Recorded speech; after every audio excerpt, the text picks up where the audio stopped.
And hello, and welcome to my sculpting thingy show stuff type place. Yes, tonight is another Patreon sculpt night, and with me on audio, I have, well, let's use his screen name on Discord just in case he wants his privacy. It's Zillion. Hello. And yes, we are going to be making his figure today. Now, just for the sake of the audience, what are we making? The intention for today would be a wizard, and I probably should have sent you some of these pictures earlier. I apologize. I was out of town to the last minute, so this is absolutely on me. But my thought was having some sort of wizard that would maintain the ability of not looking so conventional as far as like wizard with a hat or wizard with a covered cloak, but a wizard that is essentially casting what would be like a giant hand spell coming out of it. Okay. Now, is he going to be casting it forward or up, or? I'm kind of picturing it forward, almost as if it's like a either a wide open hand or like a fist coming out. I'm thinking would be kind of the coolest because I see lots of miniatures that do spell effects, but I've never seen anything that does that, and it's kind of like an epic thing for role playing games. Yeah. I think where we see that effect. Well, you have seen my orc. Shaman, right? That's the reason why I thought of this, actually. When I saw your shaman, I was like, that looks awesome. Yeah. And that's a cool spell effect. Because I know there was a miniature that a friend of mine painted from some war game where it was dwarves, like, breathing fire. And I thought it was the coolest looking thing. Could it be one of the... Was it recent? It was fairly recent I saw him paint. I think it's a newer game. Well, it might have been from the new Age of Sigmar. I don't know Age of Sigmar that well. I'm still irritated at it because now there's no true fantasy war game on the market anymore. Because yes, it's fantasy, but it's not very generic. It's more like science fiction with fantasy trappings. Yeah. I'm not a heavy wargamer, but I've actually paid more attention to Age of Sigmar because a friend of mine who's been teaching me painting and whatnot, and working with me, he does heavy wargaming, so he's trying to get me into that, and I've been teaching him to play D&D. Speaking of painting, this is what I've been doing today. I've been painting two of my orc sergeants, and yes, these are just two little handles I printed up, and I use blue tack, and as you can see, I also use it. Makes it easier when I'm spray priming. But yeah,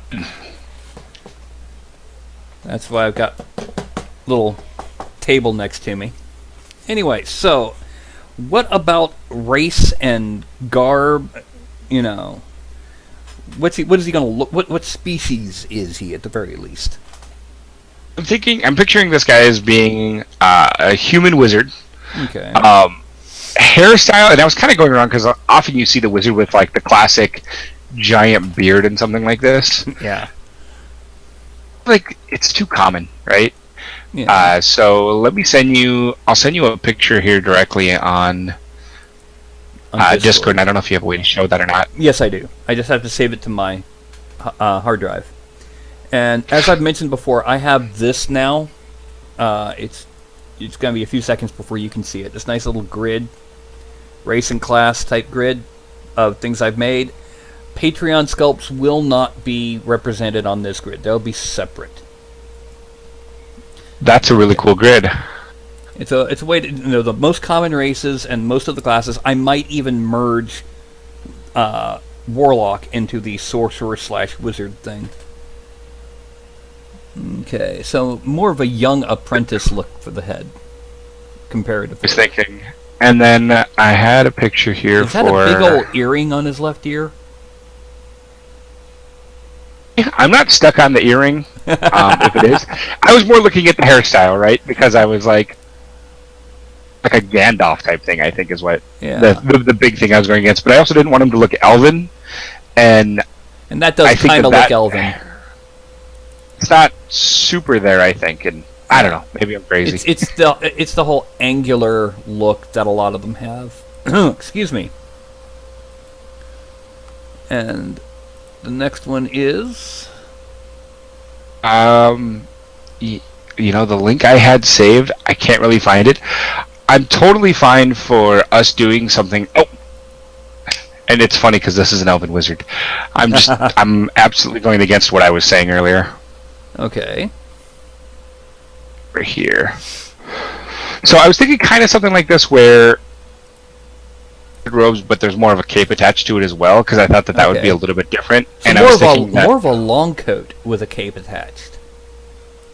That's what it almost looks like, because with that seam down the front, and then it's open down near the knees. See what I'm saying? I'm picturing something like that, because the reason I was thinking like a cloak like that would be great, because if you kind of have the hand effect, that's going out, and it's almost like has like wind kind of blowing behind it, almost was my thought. Yeah. Meanwhile, if I was any good at sketching, I could have done that, but I'm terrible at that. Meanwhile, I'm going to go ahead and pull up these figures, or these pictures, and this is what he suggested for the head. And, right up here.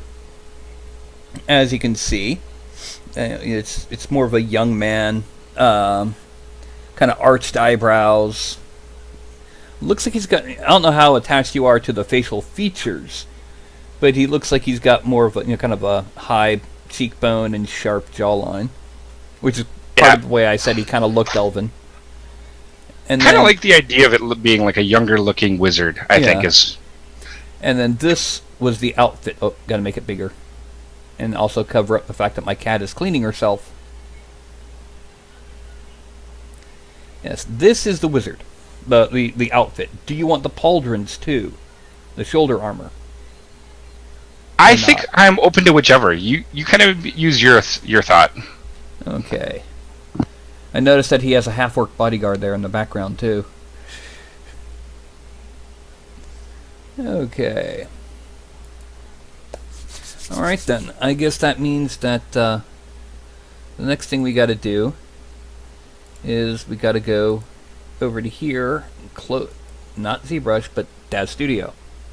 Alright, since we're staying human, we don't have to worry too much about the race dials. We are going to go ahead. I'm going to make it like a long coat. As odd as that looks, it will become a long coat. And then on his back, we got a cloak. Oh, and I have a telephone call. Anytime the phone number begins with the country code for India, that's not a good sign. Yeah.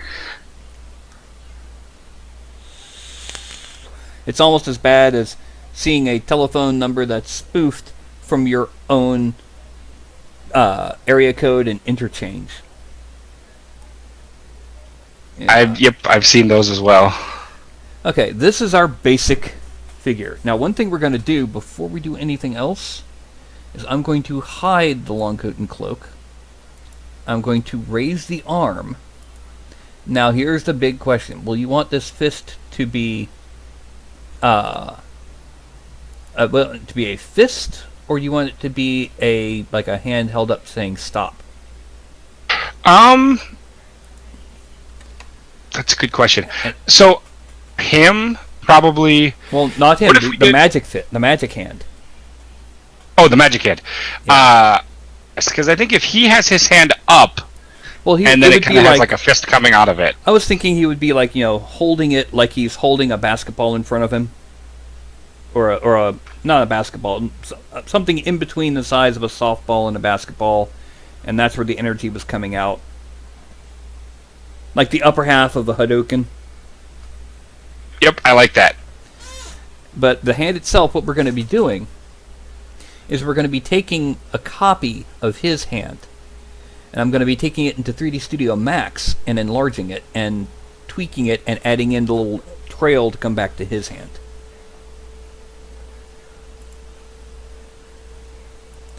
So do we want a fist or a grasping hand or a, stop in the name of magic? I think a fist makes it look more violent, so let's do that. Okay, what we're going to do is we're going to go ahead, this is going to end up also having to be sculpted the same way I do regular fists in. Bend the fingers in. Let's bend.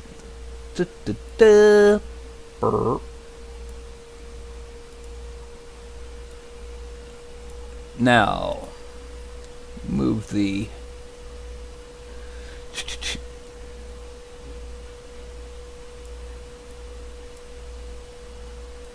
thumb, and then we bend the thumb.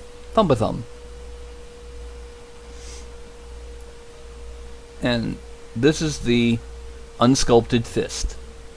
Sounds like a monk thing, way of the unsculpted fist or something. It certainly does. And what we're going to do is first of all, we're going to export this right into here as it is. And I'm going to call it you can't, for some reason, you can't see any of the menus or anything I pull up. But this is just a typical file window.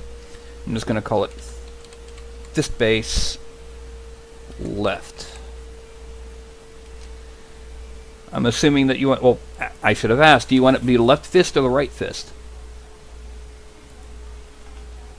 That is a good question. Let me check my character sheet real quick. I can't remember if he was left or right-handed. Because it doesn't matter right now. It matters once I get it into 3D Studio Max. Excuse me, I got the hiccups. Which is right here. Because I can mirror it once I get it into Max. Let's do first thing in the world, which was right after we started the call. I went to open something to drink, and I had a beverage explode on me, so I'm trying to clean my keyboard at the same time. Oh, that's not uncommon. Let's just do right hand. I was gonna say that's why I do it over here, and if I have a can, I use my little, mug-o can thing. I also have a little red top that I printed out that I put on top of the can because in Memphis in the spring there's gnats everywhere. Ooh. Okay, so luckily we don't have to deal with those in Minneapolis. Well, one thing to remember is that Memphis is like, our summertime averages around 95. And we have an average of 60 to 70% humidity. Memphis is literally on top of 3 rivers. Okay, I'm gonna loop and split. And then delete everything else. Now we have a fist. And what I need to do now is I need to check to see how many edges are on there because I'm going to be making a sphere that will blend in, and then we'll sculpt on the energy bits when it comes time to sculpt. Okay, so sphere.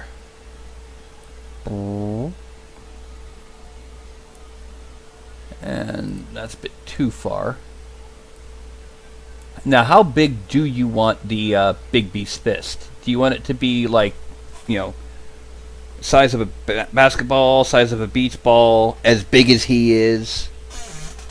I'm thinking as big as he is. Big as he is a bit much. It might be a bit hard to print. I was going to say, it might be hard to print. I'm thinking probably something like in between like a quarter and half the size of him, but I'm open to your thoughts as well. So about the size of a beach ball, then. So about the size of a beach ball, then? I think that works. Okay. I don't know how much, if you're looking at the stream while I'm doing this, but I've made a little hemisphere that goes behind his hand. And it's got the same number of edges around its diameter as the hand. So now what I can do, I attach them together so that they're one group.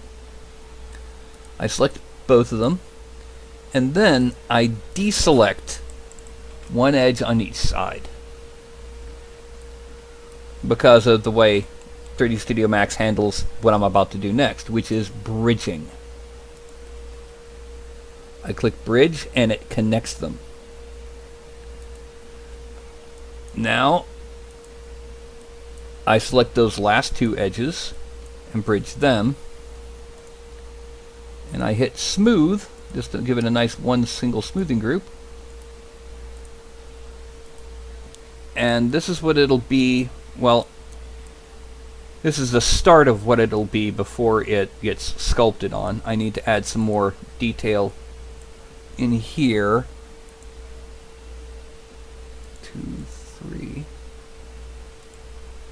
And then select all of these, enlarge it just a little bit. And yeah, that's right now it is at the size of a normal human hand, so it's going to be a little small, so I'm going to import in our the basic geometry for this guy. Excuse me, my sinuses are not having a good time right now. Anytime there's a change in the weather, my sinuses go nuts. Okay, so we need to make this a good bit bigger. We're going to go ahead, center the pivot, and then we're going to move the pivot to be right about there. And enlarge, so about like that. Can you see it? I think the video's a little bit behind here. Okay, that's right. Yeah, it's There we go. Usually about 10-second lag because of processing. Now the shaft between the sphere and the fist itself won't be quite as thick after I do the sculpting. You know, because I'll be digging into it to make it look like patterns of energy and stuff and weirdnesses.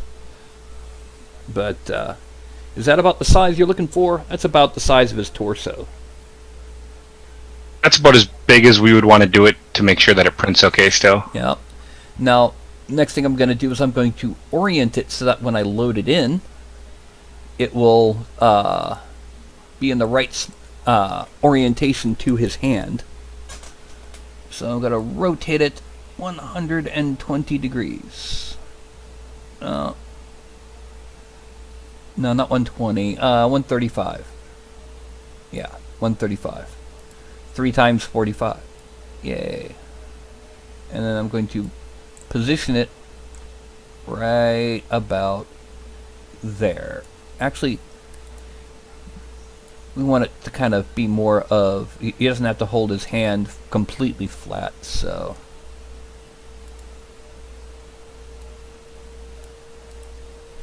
And then bring it forward, and there we go. Now, I'm going to export it. Export selected, wavefront object file. Yes, I do most of my work in the file type called wavefront OBJ. It pretty much is for general 3D use what STL is for 3D printing use. You know, it's pretty much, it's the standard go-to file format for most 3D uses. It was created by...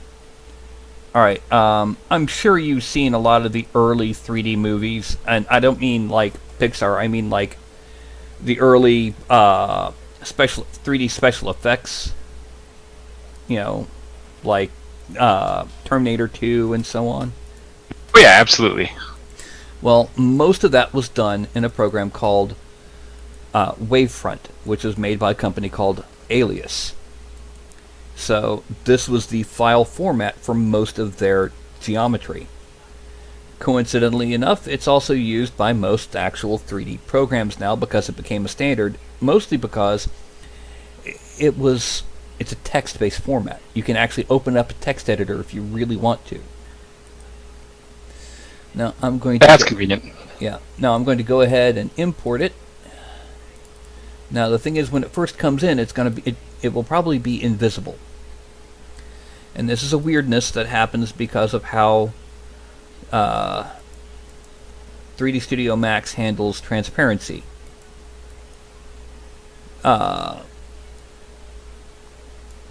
Basically, in 3D Studio Max, where this program refers to opacity, 100% opacity is totally opaque, it refers to transparency. And it doesn't invert. So we have to change our opacity to 100% to get it to show. And now that I've got it, I loaded it in the scene, I dragged it up here so that it's right below the hand. When I move the hand, it moves the blast with the fist with it. That's how I handle most of my weapons and props like that. So we have his clothing, and his blast. Is he going to have anything in his offhand, in his left hand, like a staff or a dagger, or heck, even a sword? I think at most either a staff, because he's kind of using it to brace himself, maybe because the force of the fist going out. If not, that maybe he's just without. I would say it'd be one or the other. Okay. Well, my thought is if he's not using a staff, he'd probably have his offhand kind of back. You're familiar with the concept of the reverse punch in martial arts?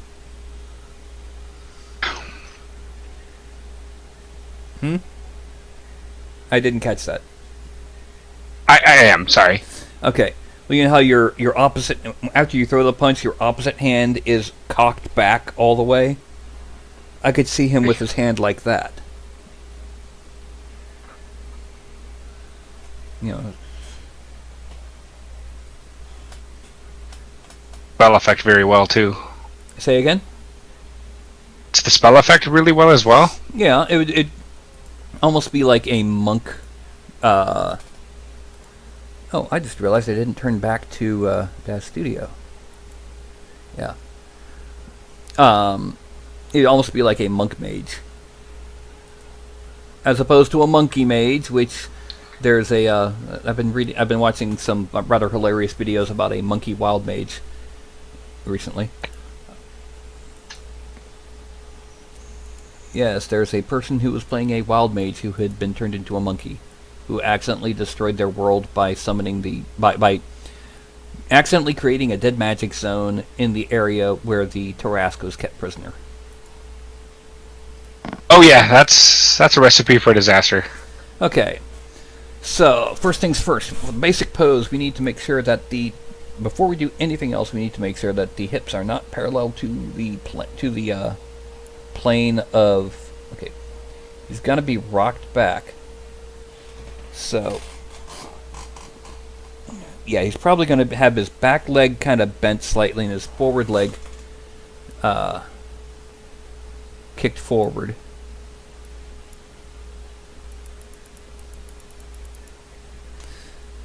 Alright. Oh, come on. Don't do that. That's a bit too far. Okay. Now, like I said, one of the things I often do is I'll take the pose myself just to see what it feels like. You can have a ever so slight bend forward or twist forward on the chest and the abdomen. Just a slight, and he's going to be going to almost to the opposite extreme on the torso. The reason for this is this way. I got the hip going the wrong way. Oh, -3.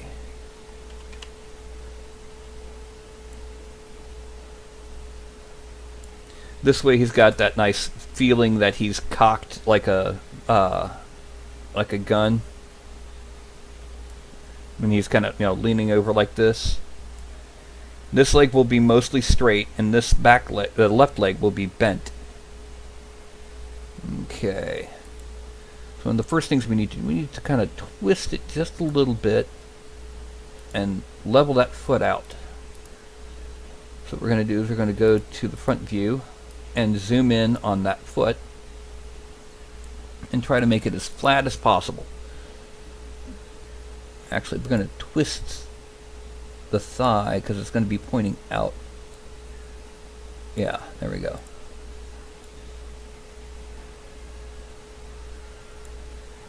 And then this will get us...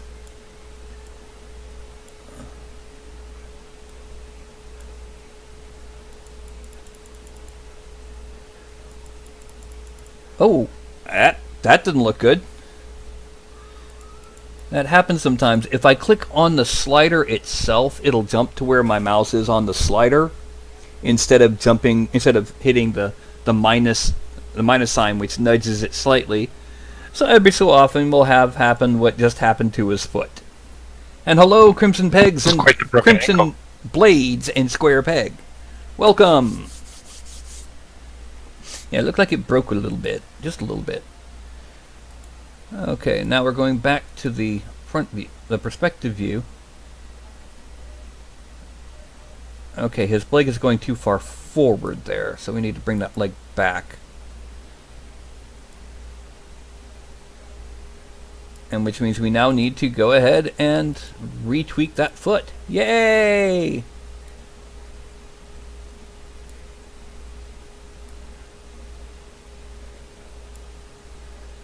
And that's about right. Perspective view. Okay. Now this little thigh is probably going to stay where it is. We're going to bend the calf. And then we're going to deal with the foot. First we're going to bend it some. And you notice that there's a bit of like a hollow dip in the back of the knee. Right in here. That's because that's because just simply this is a very simple basic rig. I didn't go through all of the effort I could have to make it a perfectly bending rig, simply because I knew I was going to be sculpting on it and therefore could tweak it, so to speak. I'm going to bend it drastically just so that the right foot is the only thing touching the ground, so I don't think you can see it. There is a very faint line. What? Why is it suddenly on... What? Oh, I know why. I forgot that I had a prop attached that's invisible, and it jumped so that the prop was touching the ground. So just to get out of the way, there we go. Oh look, it's Stretch Armstrong. Yeah, now you can kind of see that this foot is on a very faint line. I can kind of make it out on Twitch. I don't know if you can or not. Sure. I have to have my screen in full screen, but I absolutely see it. Okay, so we're going to try and make sure that this foot goes onto that line. Simply because it's the other foot. Now, what we can do, let's bend it forward just a little bit more. And then this back a little bit more. Okay, that went too far. So we're going to bend it forward.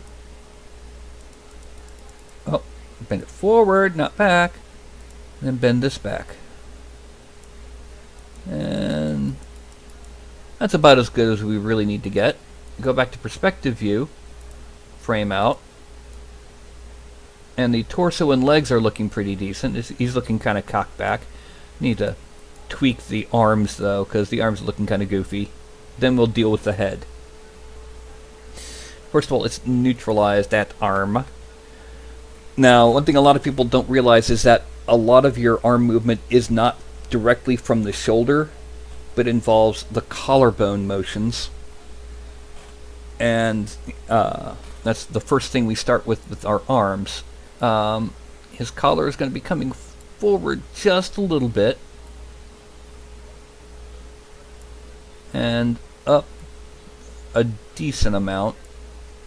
It's not going to be twisting, thankfully. And then the arm comes up.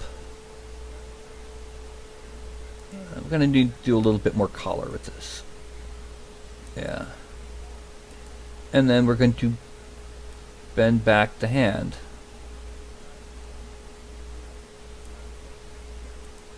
We want it to be going as almost as straight as possible, so let's go back to the back view. Back to the front view. Yeah, it's coming out almost as straight as possible. He's pointing at something and it's blasting. But now we also need to kind of curl the hands around the thing. Fingers pretty much just a little bit, it was all that was needed for the fingers. The thumb, we actually need to kind of pull it out a bit and kind of lift away from the surface just a little bit.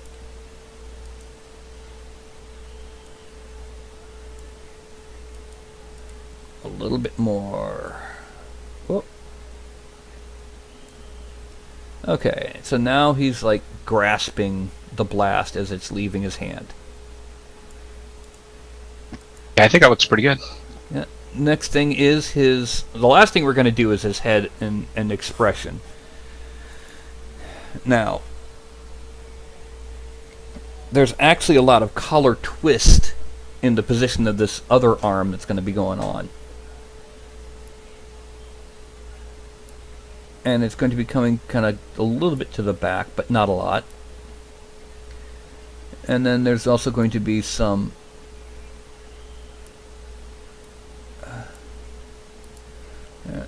we bend the arm here, and we're going to have to twist there, and we're going to have to twist here. Then we make this hand into a fist.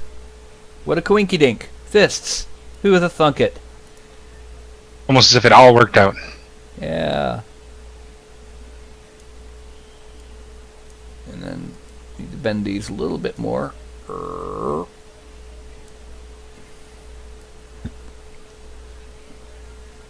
Let me grab this thumb. A little bit too far. Bend it a little bit, and then bend the inside of the thumb.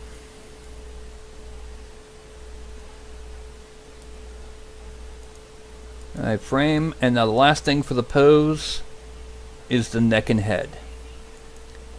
Now, is he going to thrust his head towards the direction he's shooting, or is he going to be veering back because he's almost in a defensive pose? That'll determine offensive or defensive. I think it's really offensive attack, so what are your thoughts? Well, the current edition of D&D, the Bigby's hand has become one spell. And you can shift between them, between the uses, for as long as you've got the spell going. So, True. It could be either. Like, this is more of an aggressive stance.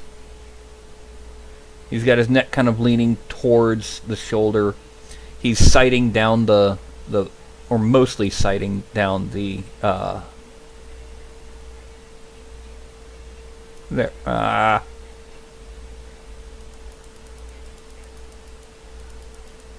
there, he's sighting down the fist. That's what you see. Yeah. And that's the basic pose we have our Big B Fist Wizard in. Now the next thing we're going to do, we're going to go ahead and... The long coat, as you can see, followed along with his pose. The cloak mostly didn't. It's still kind of a single solid piece like you'd see on some of the video games from the early 2000s and late 90s. So what we need to do, we have parts to this cloak that let us pose it. X-rotate bends it out, and this actually probably be easier for getting support onto if you're printing it straight up and down. And a Z-rotate will give us a kind of forward or back, like it's being blown. You know, you can kind of twist it so it looks like it's being partially blown away by the power of the blast you're casting. Or we can do something else. How do you want this cloak handled? I think the way it is right there, kind of how it's like blowing back, it's going to make it a Okay. bigger mini, but I think I'm okay with that. Okay. Now I'm going to take this back corner here. Excuse me, the left cape. And I'm going to I'm going to Y rotate it so it's kind of. Oh, come on. That's the one I want. I'm going to Y rotate it so it's kind of like curled back on itself a little. And I'm going to do something similar with the right cape too, because it's, it'll give us more of a ripple, more of a dynamic look to the cape. And then I also need to do a little bit to this upper side.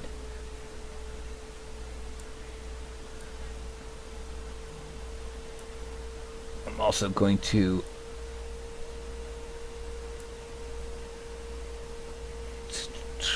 there we go. I'm gonna have to tweak some of that with sculpting, like getting it out from the underarm. Now, that is our basic pose and geometry we're going to be sculpting on. So I'm going to hide everything that's not part of the actual miniature. Now, the actual bare body, so to speak. That is our figure, and I'm going to export it. Do you have a name for this Wizzy? I do. We're going to call him Zathalus. And how would you spell that? Zathalas.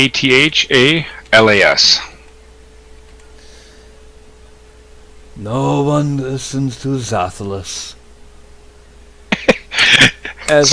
Close, but not all the way there. As I pull out the reference that a lot of people in Discord are too young to get.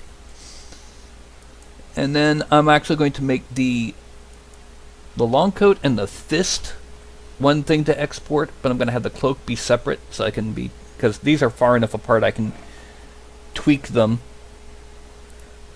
Okay, so Zathalus props.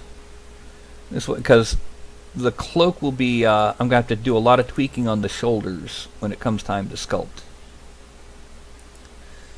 So file, export, Zathalus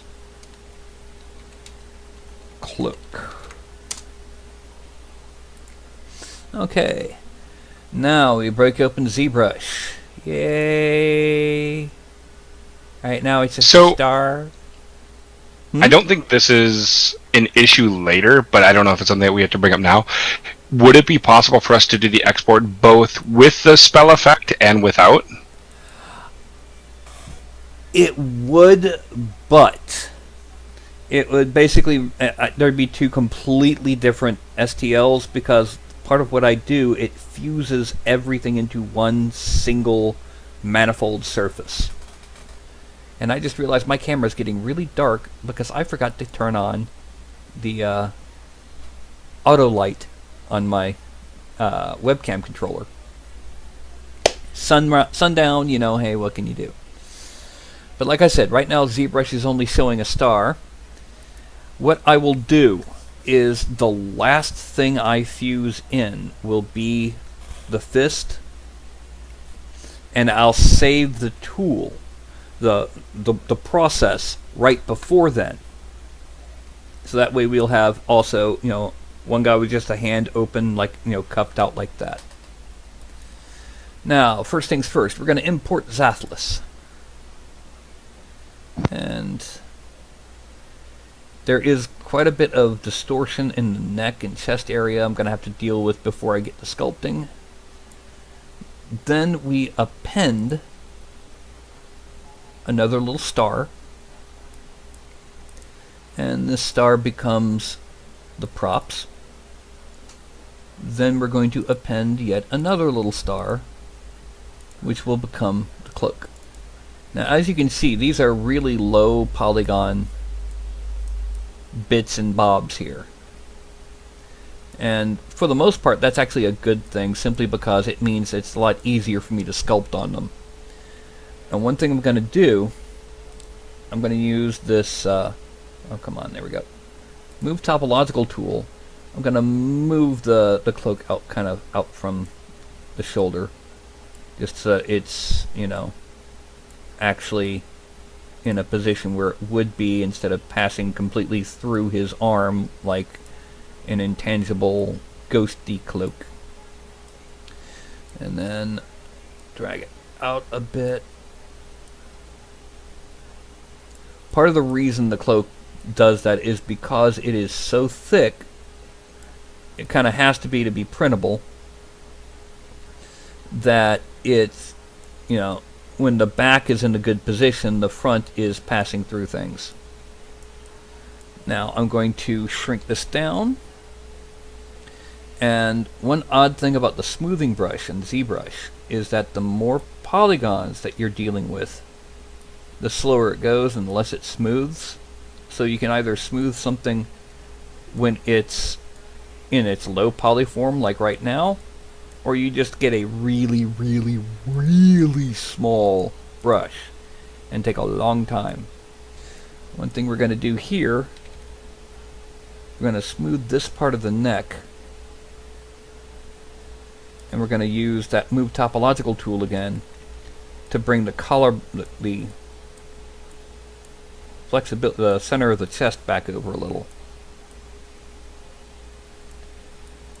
Okay, and also because we're going to have a shirt, I'm assuming we're going to have a shirt and breeches underneath the coat. Am I correct?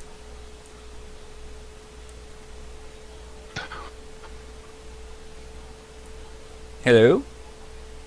Hello? Can you hear me? Now I can. I said I'm assuming we're going to have a shirt and breeches under the cloak. Oh yeah, absolutely. I don't think he's going full Highlander. Exactly. Now the next question. The boots. What kind of boots do you want? I mean, you could have anything from thigh highs to sandals, because they'd be sculpted right on this here. I would say if we give him probably like standard. I want to say standard boots, but I don't really know if that's a thing. Well, that could be anything from cuffed cavalier boots to Doc Martens, depending on the time period. Or even just leather wrapped around his ankles with a bit of wood on the bottom.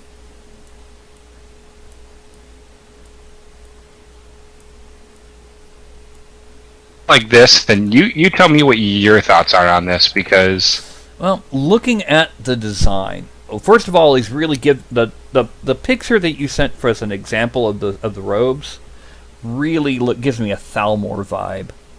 And those right there, those are classic Cavalier boots. Fun fact, Cavalier boots were made to be normally worn up to the mid-thigh. But the Cavaliers themselves thought that it was a little uncomfortable when they weren't riding, so they folded the top third down, which became the cuff boot look. It's a good fun fact. Which does mean that there are paintings of people wearing them with one cuff uncuffed, rolled up, pulled up all the way to mid-thigh, and the other boot cuffed down. Or one up to thigh and the other just kind of sagging to below the knee. My problem with that is I used to do the LARPing where you'd go out to hit people with foam rubber swords, and having tried that and then gotten rained on, it collects rain very quickly if you do that. Oh, I could see that. We started calling people wearing them like that rain buckets. Anyway. So basically more of a higher social status cavalier boot type boot. I think that fits. Okay. Okay, now the next thing is we subdivide him quite a bit. And at 1.4 million polygons, that looks pretty good.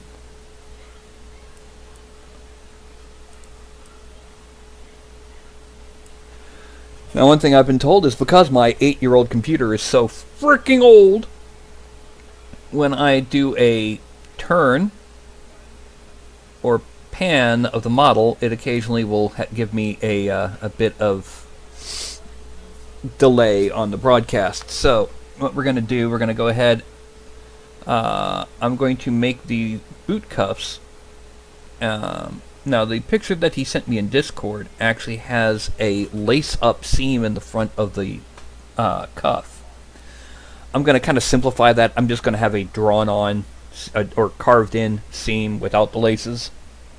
And it also has straps across the front of the ankle, right at the base of the foot, where it meets the ankle, and well, I guess you could call that almost a spat on the top of the front of the foot. Something that level, if you're printing with a resin printer, like SLA or DLP, it's going to be able to come out. But on your typical FDM printer, you're really not going to get that to show. So I'm probably just going to leave it to a strap across the front of the foot. Okay, now the first things first is... Yeah, I think this is a case where simple is better. Yeah, what I'm going to do is I'm going to get about the right size here. Oh, sorry. I did not mean to thumb my microphone there. What we do is we're just going to draw on a masked set of polygons, because what the masking does, this is telling the computer, I want these polygons duplicated when I come time to do so. So it's going to duplicate and inflate these polygons. So I'm drawing where the cuff would be on that leg, and then on this one,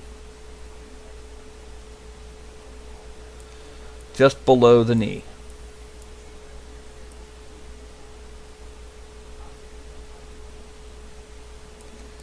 And whoops, I screwed that up. Yeah, there we go.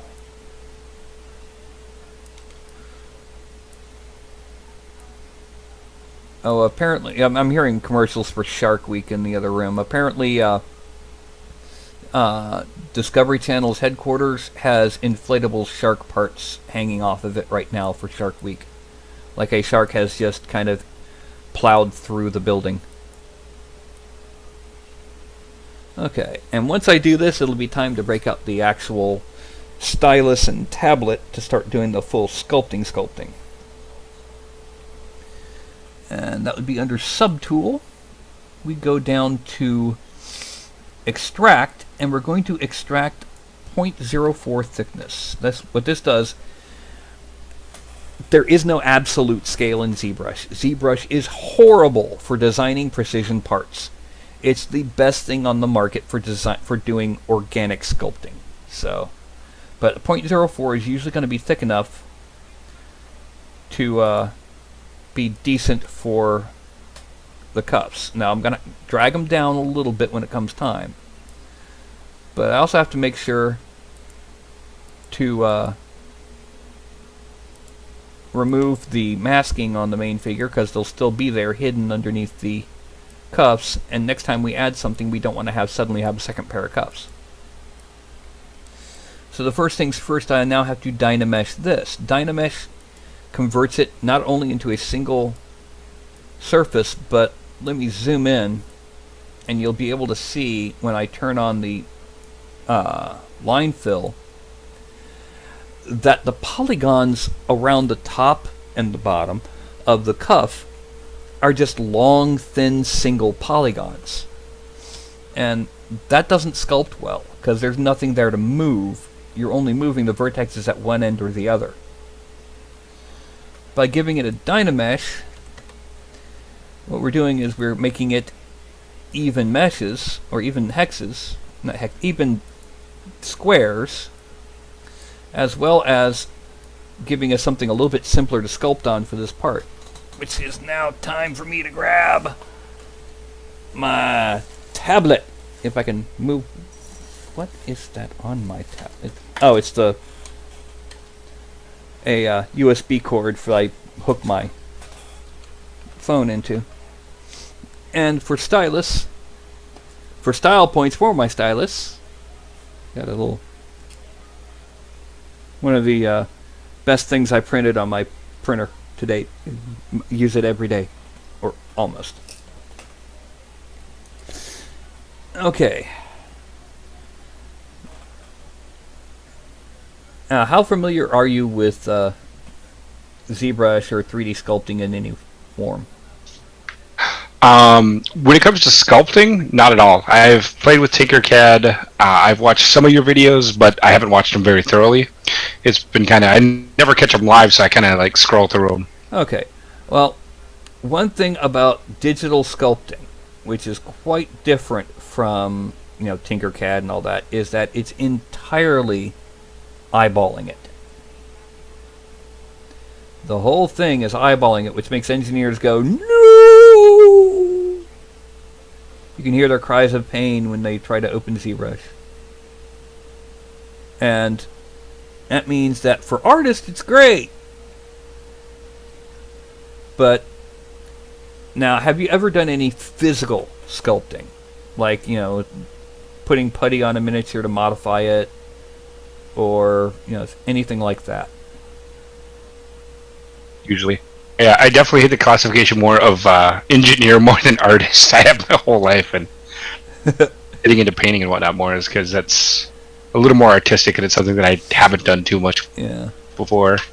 Have you ever like modified a mini, like tweaked out how a given figure looks?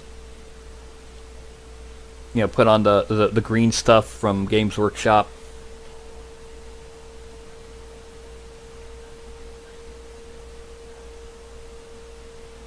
Hello? On me again. I don't know if this is the Discord chat that's doing it because it's picking up as we go, or pretty good. I heard about the Discord or the green stuff. I haven't really played with that too much. Okay. Basically, green stuff originally had absolutely nothing to do with miniatures. It was a putty designed for, well, the best way to put it is plumbing. It was designed as a plumber's putty because you could put it onto a leak even while it was wet.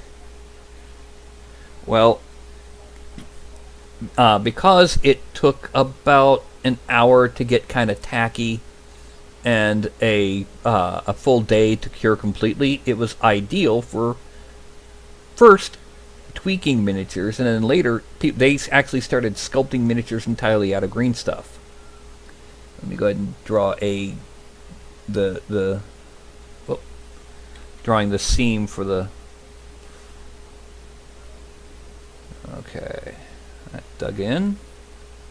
I mean, if you go and look today at any of the miniatures that are in process from companies, 9 times out of 10 they'll be made out of green stuff. It's called kneadite or kneaditite putty, and it's really interesting to work with. But sculpting in ZBrush is a lot like working with it.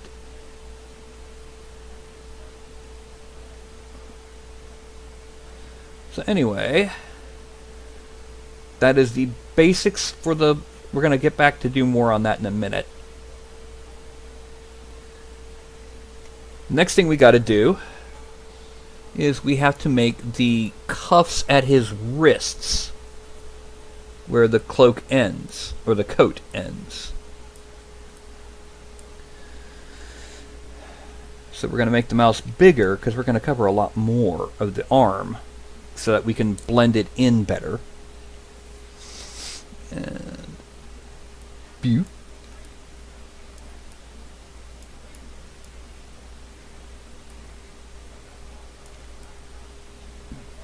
Excuse me. I hope you didn't hear that. Actually, I didn't. I don't know if it's maybe if your computer's being taxed pretty heavy, because I've been watching board, and it's not opening your mic with the auto detection as much. Ah. Oh, what's interesting is that it does work on the recordings that I've seen. So I don't know what's going on. It might just be the connection isn't getting it. It's probably the on-off nature of the microphone when.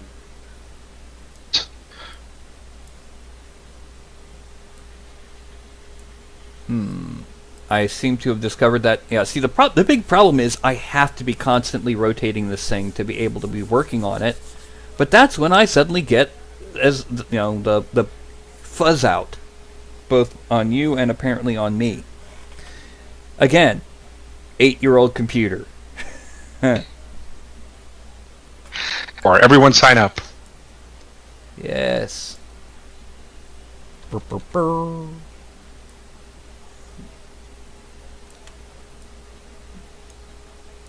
Okay, now I have his wrists and forearms selected, or masked off. So I can go down here. I'm actually going to change this from 0.04 to 0.03 and extract. Accept it. Unmask that, and then select him and unmask him so that, there's no mask hidden underneath his forearm there. So that if I go and try and do this extraction again, it'll, vanish. And let me try something here. A, B, C, D, E, F, G. Was there a problem with that?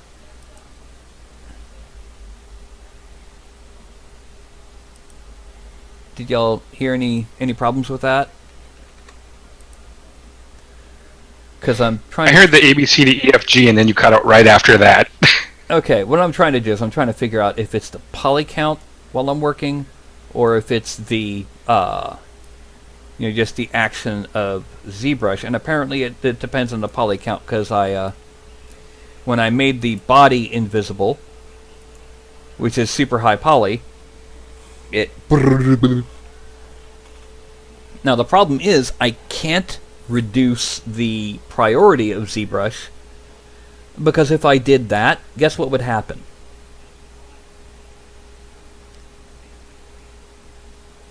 It would take forever to do anything. So it sounds like Chad is saying that they can hear everything. I think it's just the Discord jack that's causing the problem. Okay, got some questions in chat, by the way. Making a manifold mesh without ZBrush, from what I understand, Mesh Mixer can do it.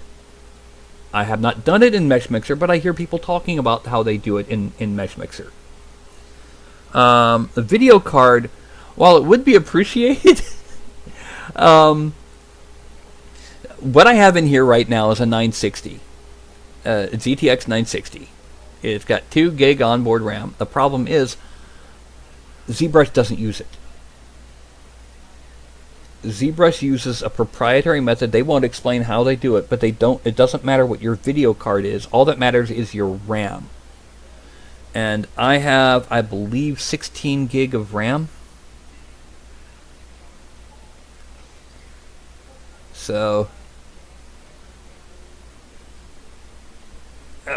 you mom, I hate my sinuses. I hate my dry throat.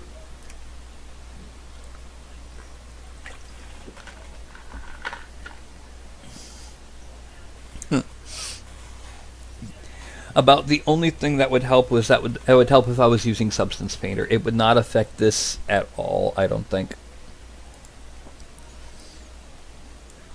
So we're going to go ahead and back to move topological. What that does is basically it only moves what it's is directly connected, and I'm going to kind of drag the sleeves back and in. Oh, I forgot something more important.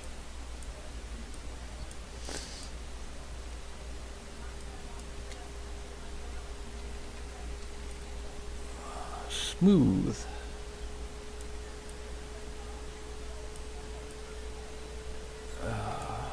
I swear I'm Alright, most of you don't know this. I take care of my 70-year-old mother. And one of her favorite shows that she's been watching pretty much non-stop for the past several days is Bar Rescue. Which is really funny because she doesn't drink.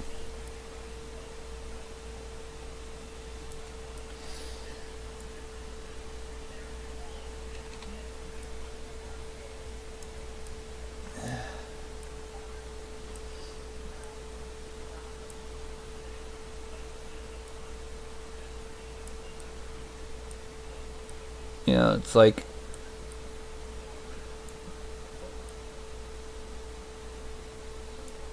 I would love to know why it interests her so much.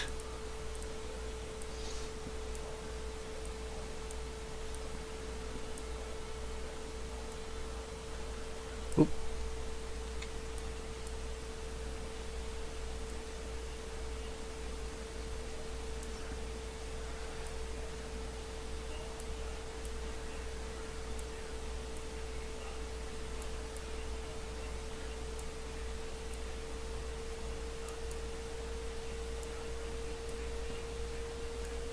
Toe was in the way.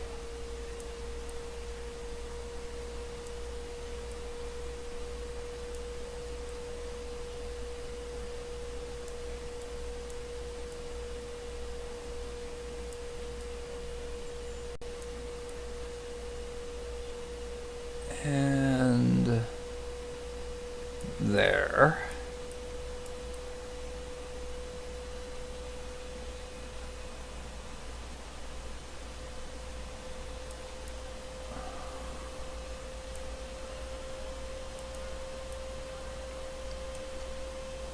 Okay, normally at this point,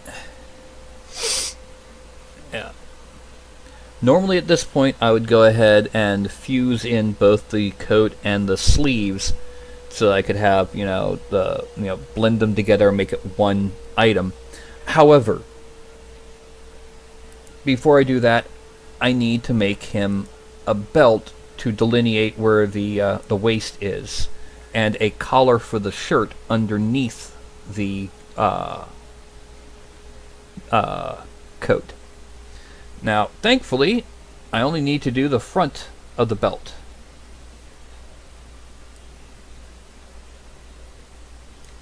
Right there. Now, what kind of collar do you want? Hello? Oh, you're getting cut out again. Okay, what kind of collar do you want? For the shirt, I was thinking for the shirt underneath the jacket, not the jacket collar, the shirt underneath. Underneath. I would say we probably would want to have a collar that matches similar to what the jacket would have. Well, it's only going to be seen in a patch about 1 inch to 2 inches in scale. So, it's not going to be like what you see on a suit coat. I see what you're saying. Yeah. See, do you want just a little trim? Do you want just a sharp edge where it, just a little notation that it even exists?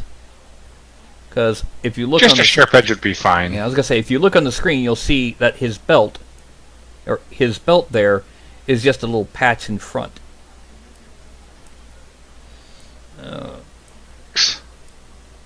Say again? Just doing something that's kind of like tight across the top. It doesn't have to be anything fancy. Yeah.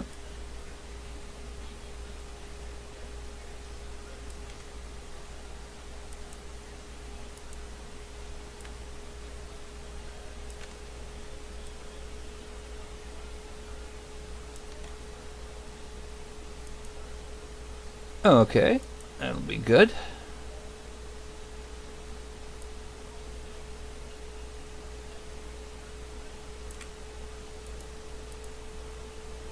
Right now he looks like a superhero, doesn't he?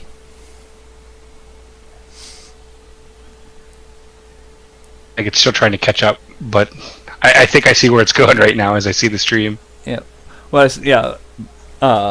I frequently refresh my stream just because it's, my system lags quite a bit. Yes, how did you find me? Was it the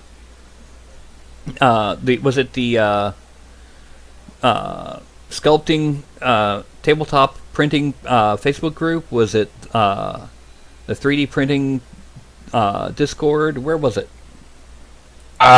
It was mostly originally the Discord for Danny's Discord, and then I started correlating your name with the Discord with your posts on Facebook, and obviously all the orcs and everything. So yeah. Now, for those who don't know, it's Danny. Is it Herrera? I believe it's Herrero. Yeah. He's the one who does 3D printing Game Master. Or is that what it's called on YouTube? Printed tabletop, and then he is the, I forget what he calls himself, like the 3D printing DM. Yeah. Video later and be like, why'd you get it all wrong? Yeah. I should have been there. You should have been here. You should have told us. Yeah. He's also one of my patrons, and he's going to be getting a sculpt later. We haven't really talked about it. Now I need to go ahead and extract belt and shirt collar. Accept. Deselect. Deselect. Now, it looks really goofy right now. So it's time to Dynamesh. Yay. Now, make it bigger. Smooth out the bottom so it doesn't poke too far through. Not the bottom, but the back.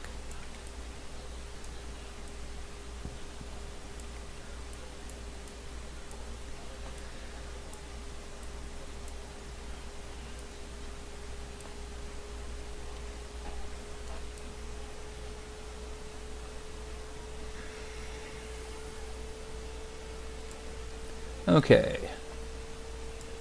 Now, I grab and pull it in just to make sure it blends. Will it blend? That's a channel I miss.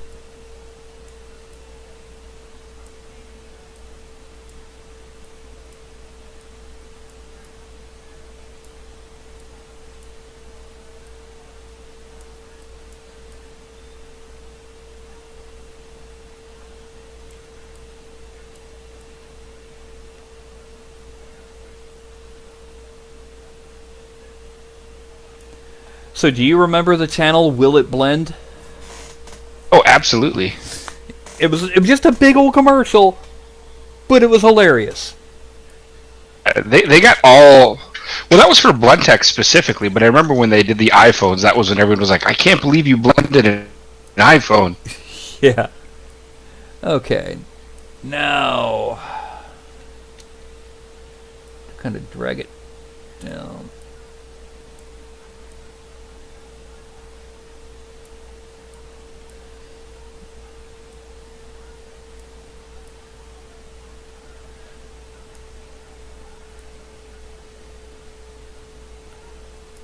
Okay, and the belt. Actually, I think with the belt, what I'm going to do is I'm going to pull the jacket out so it looks more like a jacket and not so form-fitting. And that'll also let me hide the big guy so that I have a little bit more volume. So I can actually talk while I'm doing this. Yay! Makes life easier. Yeah. Like I said, in the recordings, I can hear myself. I'm not seeing a problem on the recordings, the ones that I end up posting over to YouTube. Thing now where I have Discord going on my headset, and then if you cut out stream, so I usually catch the latter half of what I miss. Yeah. Okay, big question now. Belt buckle? I think small belt buckle, just like kind of like a outlined, like almost like a rectangle. Okay, so like a buckle type, not like a plate type. Let's do full plate. That'll print easier. Okay. All I gotta do, shrink this down. And beer.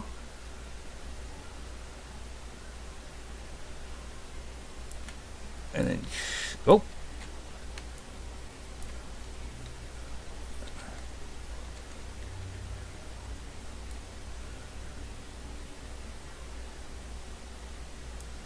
And a little bit here. And I think we kind of want to erase underneath here, because we don't want it to completely go weird warpy. Oh.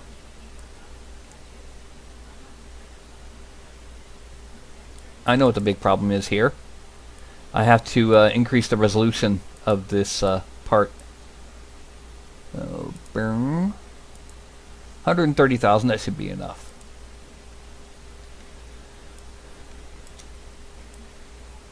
So let's kind of flatten it, come forward. Burp. And then, whoop. Erase behind. There we go.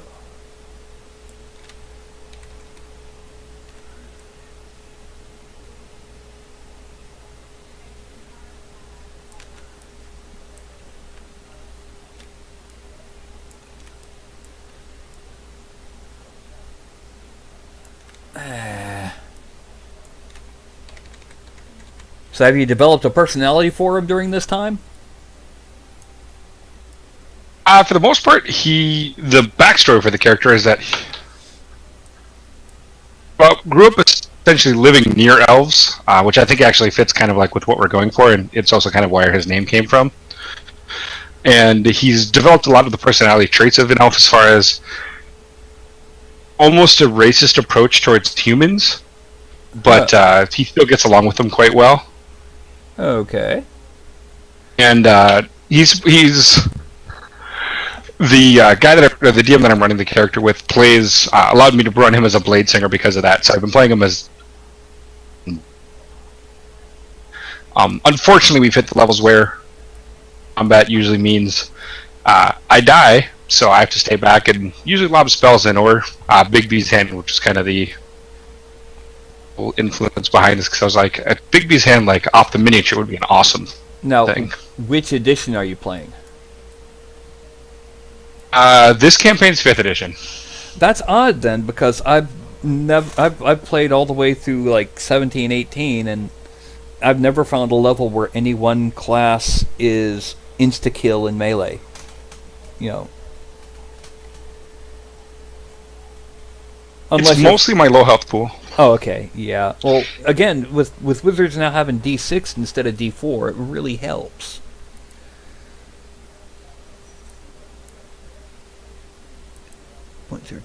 Things out from the standard D4, but I've definitely. It's one of those things where, like, when a giant comes after you and you're in like melee range with a giant, like 3 hits and that's pretty much all it's been taking. So. Yeah, but again, you've also got, you've got things like, full party buffs like a shepherd druid with bear totem. Everyone gets level plus proficiency in hit point. All these others. Also, it'll just be that the group doesn't have a lot of that support that I would need as well. Yeah, that's. I'm playing in two rather large, or I'm running one rather large party and playing in another rather large party. So it's to the point where my druid has healed 3 people despite being the third best healer in the group, simply because everyone has so many self heals. They've got the healer himself has the luxury of being able to do nothing but heal. You know what I mean? Yeah, it's for the first edition and second edition for,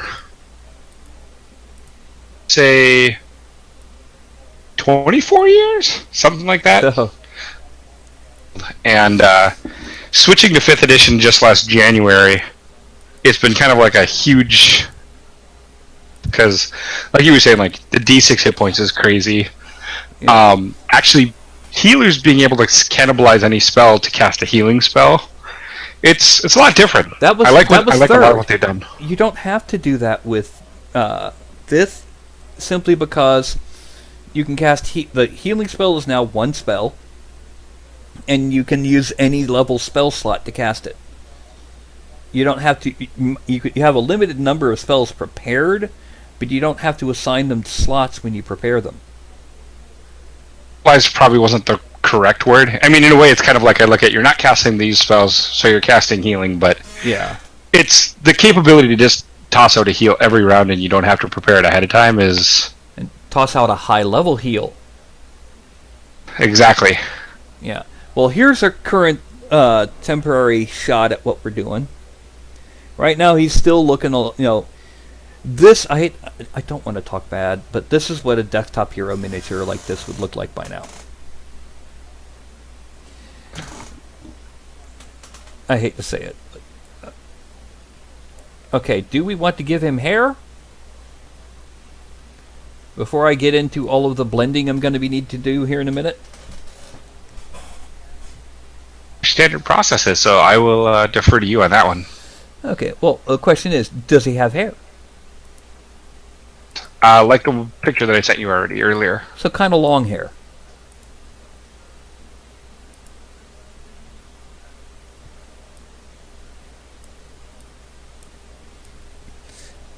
And for those who are not knowing what it was that we're referring to in terms of that picture that he sent me earlier, I'm going to go ahead and pop back in here, and I'm going to pull that picture back up. Although it jumped in front of my face this time. Now, let's make it fill the screen. See, that's the thing, is I can't tell what part is hair and what part is the back of his chair on the back, right back behind his earring.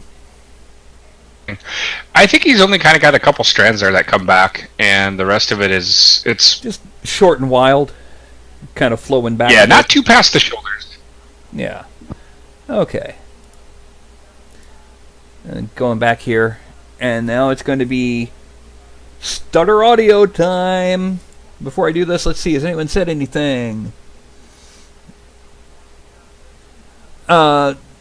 Jarmer, the thing on his chest is, that will be underneath the jacket. It will look like the seam for his shirt. So, let's go ahead and start masking on where the hair is going to be.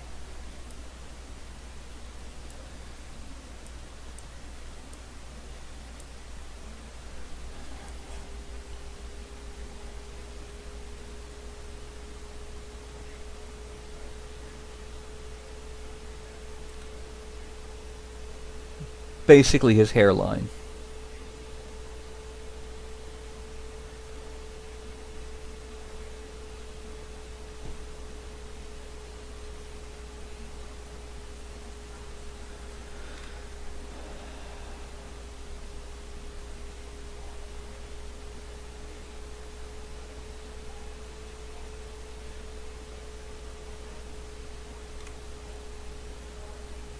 I will be cleaning it up after I get the base on there.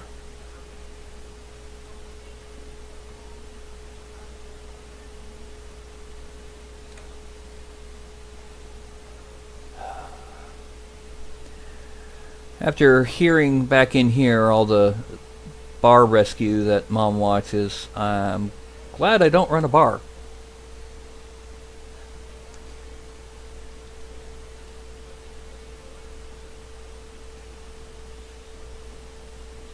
A nightmarish thing at times. Well, imagine if someone created a 3D printing bar. You go in, you get drunk, and 3D print stuff. Imagine what monstrosities would be created.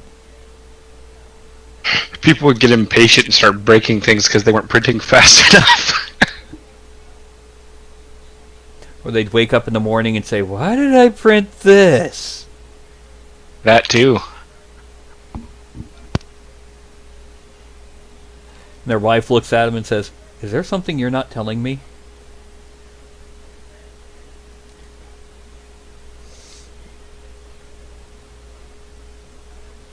Okay, needs a bit more here. We don't want him exactly like Bruce Willis. You do have an excellent start for Bruce Willis at this haircut right now, though. Yeah.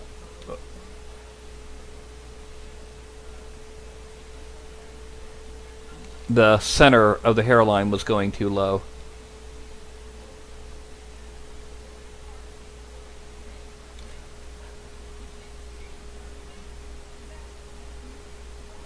Okay, now we extract it at a 0.01. Accept. And then we him. And now we have to dynamesh the hair, but only at 128. Then smooth parts of it.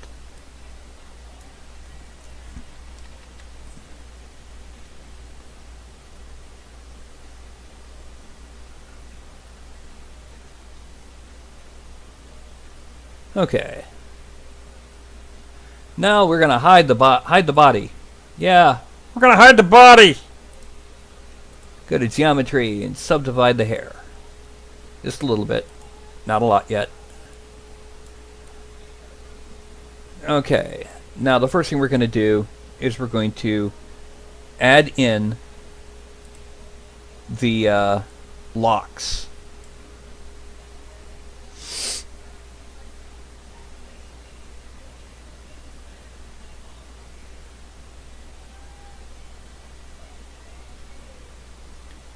It's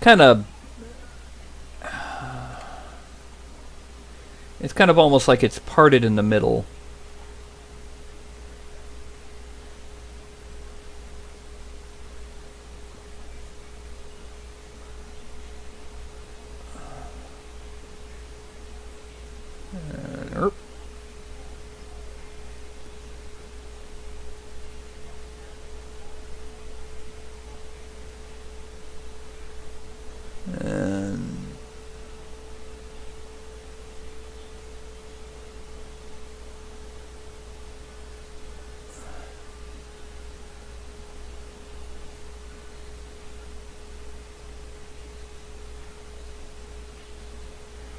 Okay, that's just a rough outline of the hair.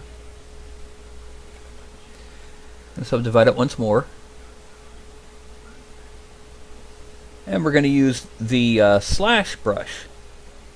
And of course we're going to turn off Lazy Mouse. Next thing we're going to do is we're going to basically exaggerate the cuts between these locks.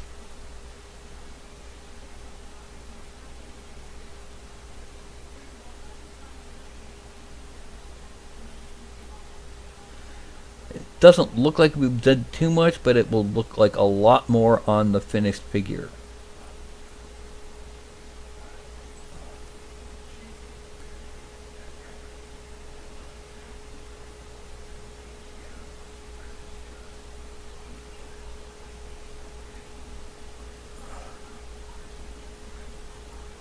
Okay, and then we're going to come around this way.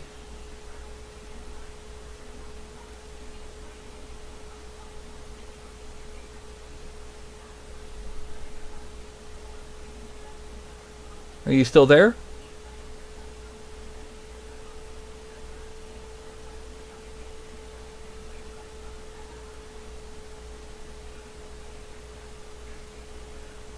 I'm still here. There's still the delay is. It's a Discord delay and a Twitch delay if you get cut out in Discord. Ah. But yeah, I'm sitting here basically. I'm just following the basic path that the locks, the hair would have. Well, you're essentially splitting each like giant lock of hair. Is that kind of what I'm seeing going through right now? Pretty much, yeah. You following every hair would be ridiculous. It wouldn't print, and it would actually end up turning it into more of a helmet and less looking like hair on a miniature.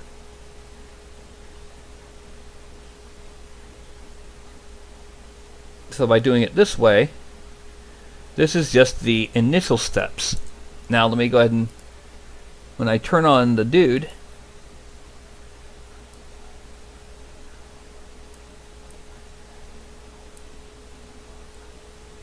that was just to make sure that we weren't completely, causing it to sink into his head. Now I see. Now what we're going to do is we're actually going to draw the outside edges of each lock. Because this will actually, what this will do is this will catch the brush when you go, because most people dry brush hair. And so we're going to, that's a bit too sharp. Just drop the size and intensity a little. Yeah, there we go.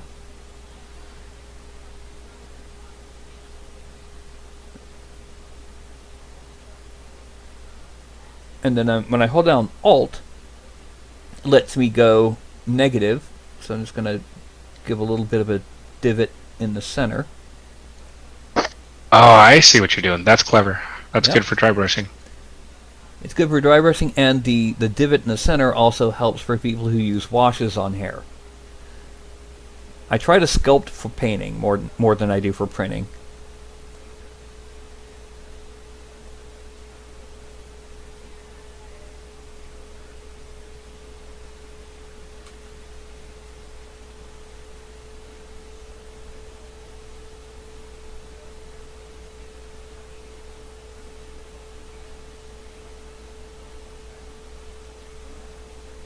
Okay. Now this does show up on FDM, but not greatly. It shows up on resin really well. It will get printed up on resin, so that shouldn't be an issue. Excellent. And I am going to get to see a finished product, right? If you want to send me your address, I'll send you one. Oh. That one might not be painted, but... Well, you have seen that I do paint, so... Oh, absolutely. Now, I have to show. I'm using these extremely horrible colors. Anita's all-purpose acrylic. Let's just wait that 10 seconds for it to show up on camera.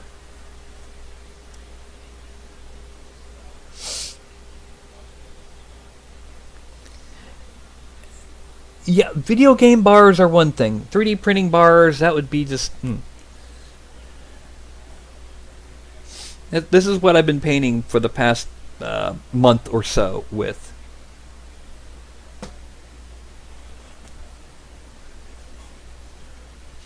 I think you've done amazing work with that, with those. Well, I figure if I can do good work painting with those on FDM printed miniatures, then when it comes time to be painting on resin printed miniatures with like Army Painter Vallejo, those kind of paints, I am also biased against Games Workshop paints. I have to confess that right now. Can you guess why? I'm gonna either guess it's gonna be the sheer number or just the pots in general. It's a combination of the pots and the price per milliliter.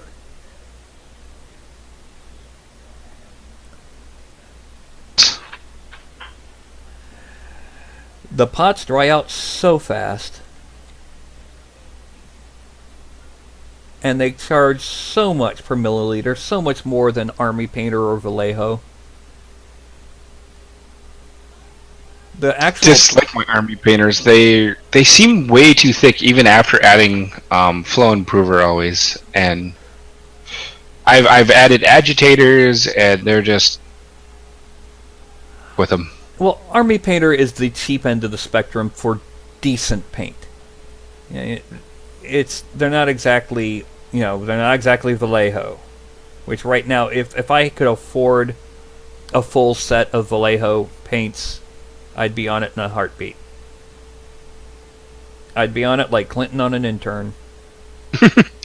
Actually, recently a friend of mine, who's a commission painter, I think I mentioned this in the Discord, sold me all his Games Workshop paints. He just switched to Reaper, actually. Well, Reaper's got some good ones. Are they the ones that make the P3 brand? P3 line? It's Privateer Press. That's Privateer Press, okay. Because I've seen several of their videos on how to paint. Good advice, but they constantly hawk. Not only do they hawk their paints, they pour enormous amounts onto their palette. You know, they use those plastic pallets with the divots, and they fill the divot.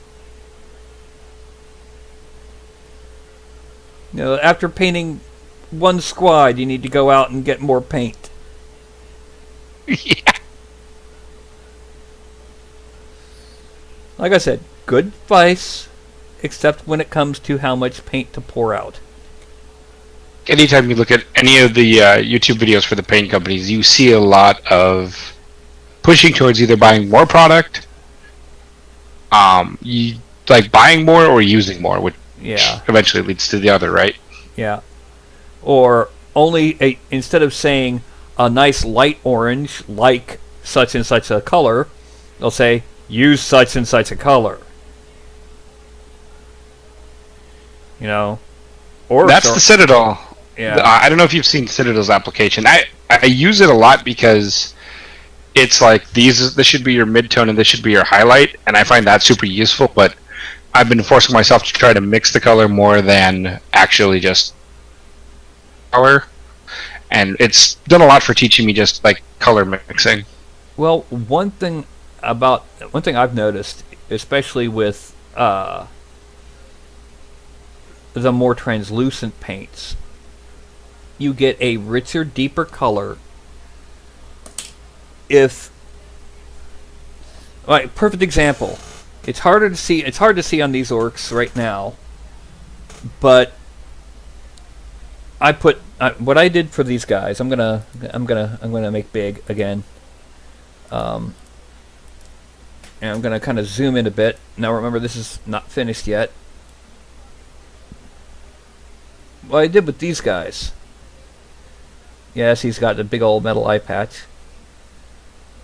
The base color, it's late at night. You're not going to see any really good color on this screen, but even if I did, batteries are dead on the additional. I painted them basically a green that is roughly akin to an olive drab.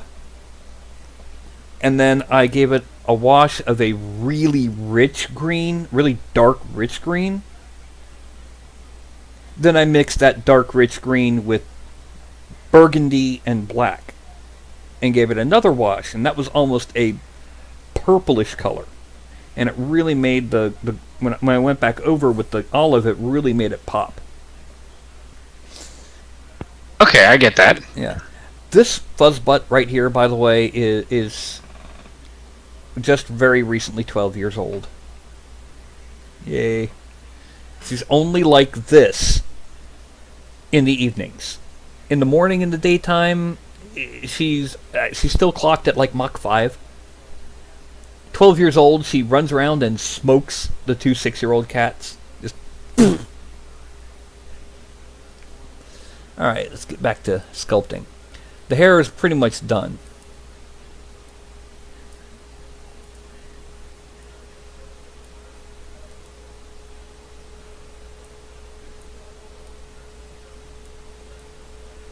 Now I think.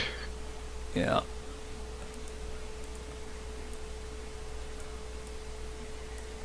Okay. So now the next step, we're going to hide the hair for now. Next step is to work on the hands.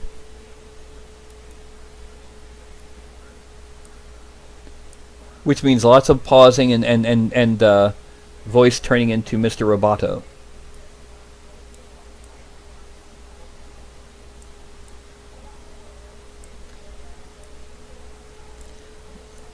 The fingers are one area, the hands are one area. A lot of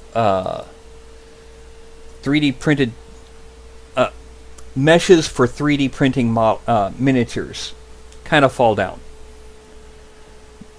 And that's because hands are one thing everyone looks at every day.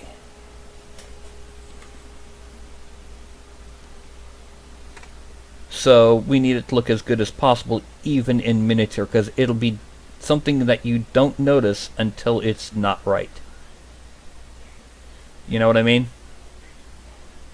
Yeah, that makes sense. Yeah. Now, one thing we're going to do is we're going to inflate the inside of this fist. The things I'm happy if they didn't print out well, because then I can just blame that and not my poor painting.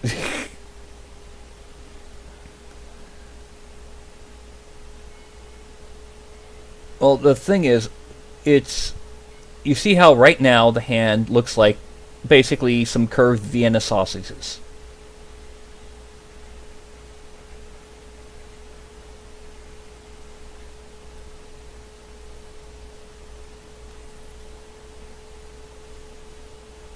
We're going to try and fix that.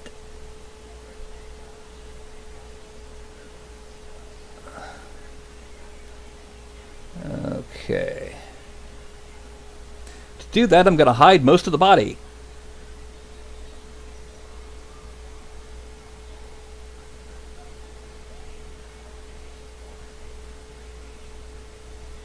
There we go.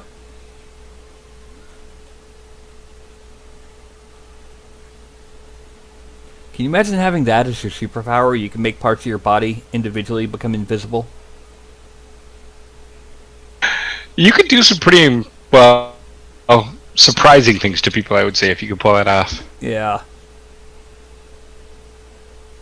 I've been watching an anime recently. I've been thoroughly enjoying, which I haven't watched an anime I enjoyed until this in years. Called My Hero Academia. It is familiar with that one. Huh? Say again? Familiar with that one at all? You're not?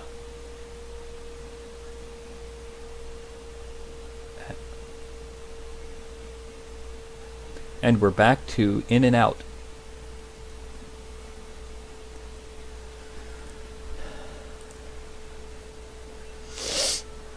I'm going to be hovering in the general board.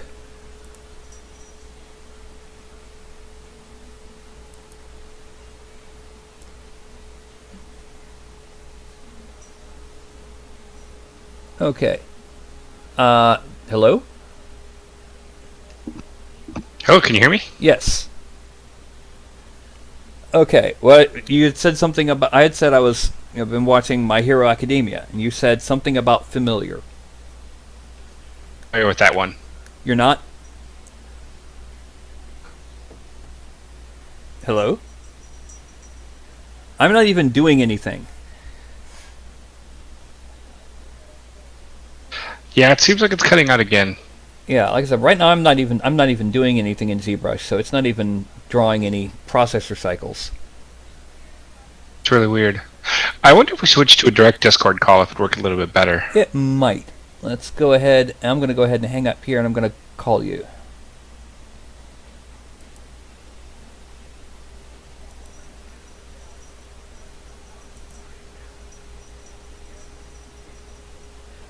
And can you hear me?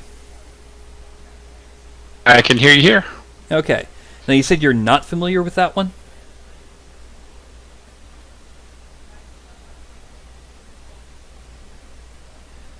I saw your icon turn green and didn't hear anything. Can you hear me now? Yes. We're a Verizon commercial. I'm not familiar with that one at all. Okay, basically the concept is... Alright, you've seen Incredibles, right?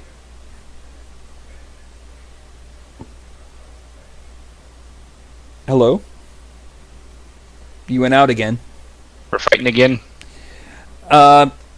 You might want to turn... I think I know what might be part of it. Because it's the beginning and ending of your statements I'm missing. Okay. Let me adjust my input sensitivity down a bit. I'm going to do the same just in case. We have to work with the technology just a little bit more. I turned mine down to -57, so... Is that, I'm at -60 right now, so let's see how that does. Okay. Well, you've seen Incredibles, I'm sure.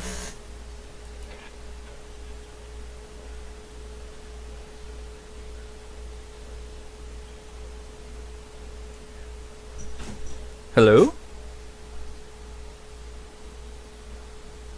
Everything's just fighting, apparently. Maybe we could do push to talk. Let's try that. Ralph, I'm working. This is Ralph. Ralph needs to go down. Because he wants to jump in my lap onto my tablet.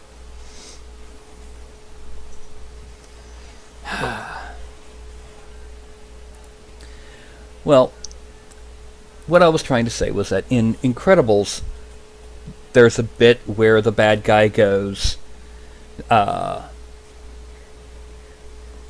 everyone's super, no one will be. My Hero Academia basically says, oh really? Not true! So there's a world where like 98% of people have a superpower. Case in point, the main character's mother has a superpower to move small objects to her slowly, telekinetically. That's her whole power. But, yes? I was going to say, that's pretty awesome, actually. I think the whole concept of something like that sounds good. And the thing is, it's become... it's considered impolite to use your... quirk, as they're called, on other people without permission. And it's against the law to use it violently. Only the most extreme cases of self-defense are usually accepted as self-defense. I think it's a good premise. I like that. Well, needless to say, this does mean that, yes, there are superheroes. What's more, because they've been around for over 200 years, there's academies. So in some sense, it's similar to Sky High. But the main character is one of the 0.02% that does not have a power. Now that's interesting. I like that concept. At first. He then encounters his world's Superman equivalent, who, unlike many in too many modern versions, is just as noble and righteous and good-hearted as he claims, who reveals that he inherited his power from someone else. He is the only one known who has a power that can be transferred to someone else. And he asks this kid to be his successor. The problem is, when he gets the power, it's too much. He shatters his arms and legs the first time he uses it.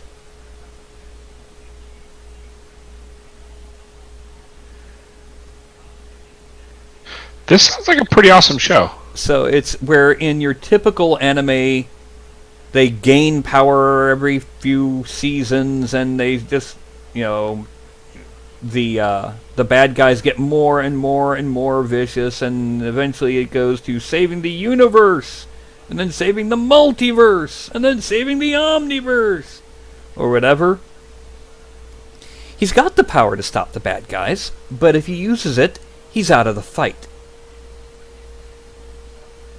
And best part of it, the characters are all very well done. They start off seeming like typical shonen or comic book cliche types, like the little pervert kid.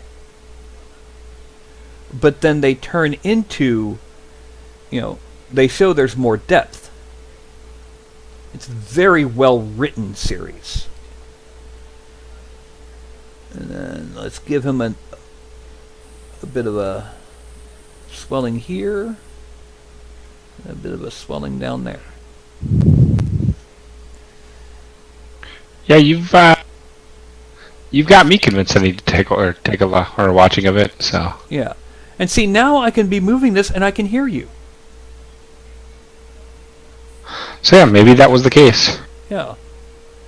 Anyway, so it's the manga it's based on has been around for about 4 years now, and it's up to 190 issues. Now, it's usually half of what we would consider a comic book issue, or less, is an issue in Shonen Jump.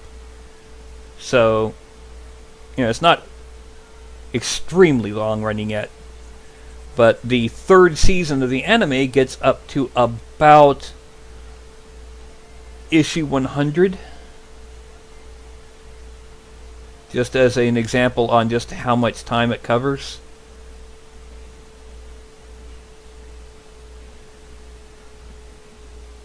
Yeah, I think I'm gonna go look for a place I can watch that later.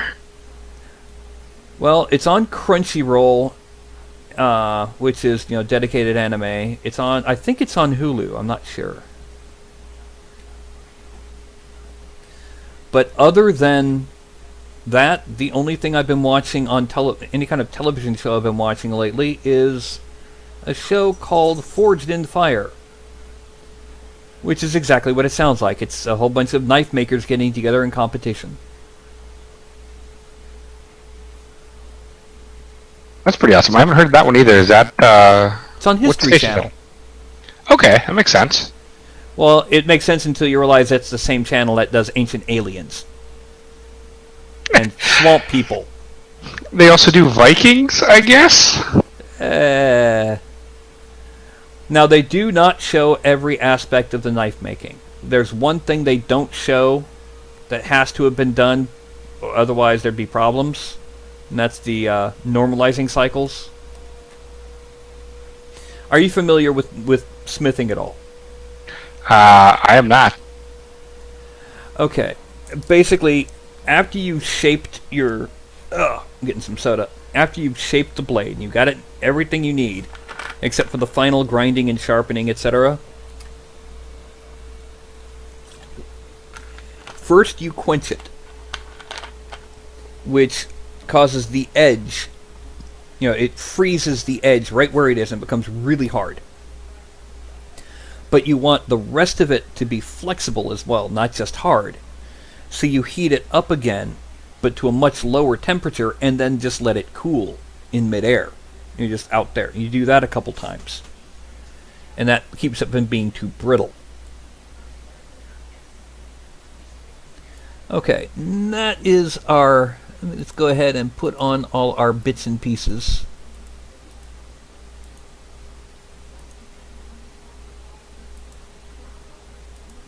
And... yeah.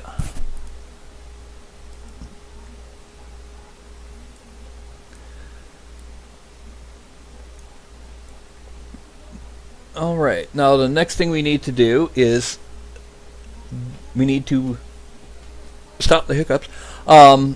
We need to blend the jacket, the sleeves, and all that into the main figure. Before we can do that, I see one last thing I've got to do over here on the jacket itself.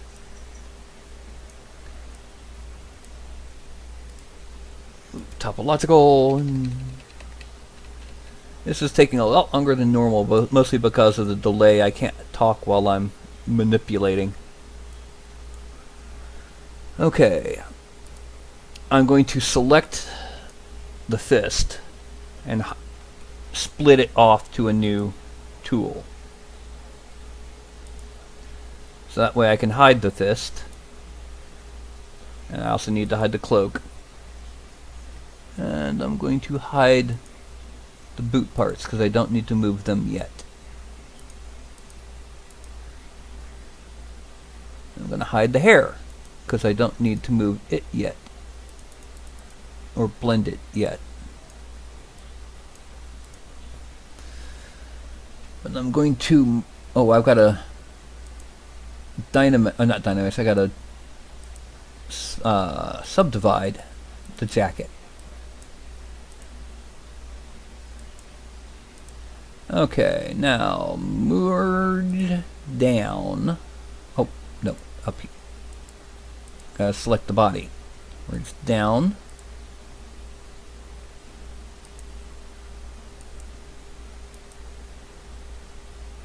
Okay.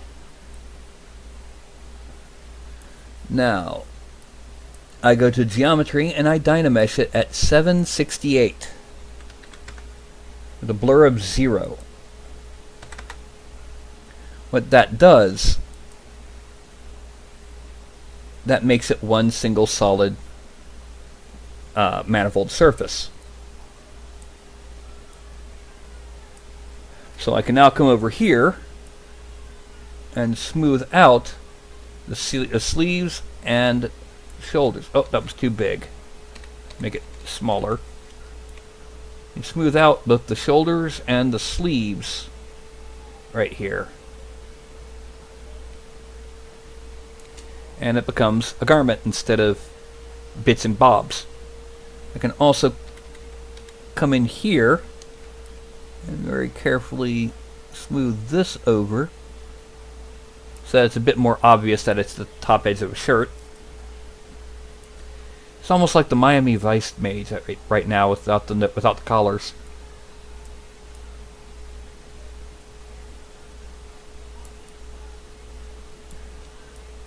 Yeah.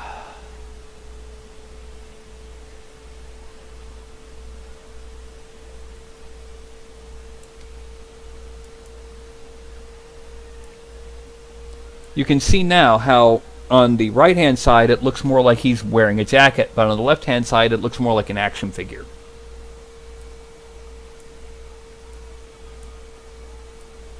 Yeah, he's looking very posable on the other one. Yeah. Or more like he's wearing a vest. Yeah. And bracers. Okay.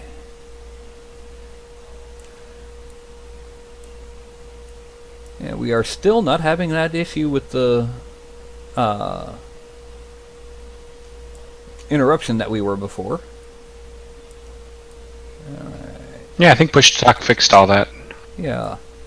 Okay, now as you can see, it'll take you a few seconds to catch up, but I'm circling the mouse around an area where the bottom of the sleeve cuff actually fused with the long coat. I'm going to zoom in on it. It actually looks like a bad welding bead right here. Yeah, I see that. Either way, we have the basics. It's now time for the collar of the coat. But I'm thinking the collar of the coat would be covered mostly by the cloak. So we need to modify the cloak. We need to tuck it in and like get some kind of something to connect it around the neck. So one of the first things we're going to do is we're going to subdivide it.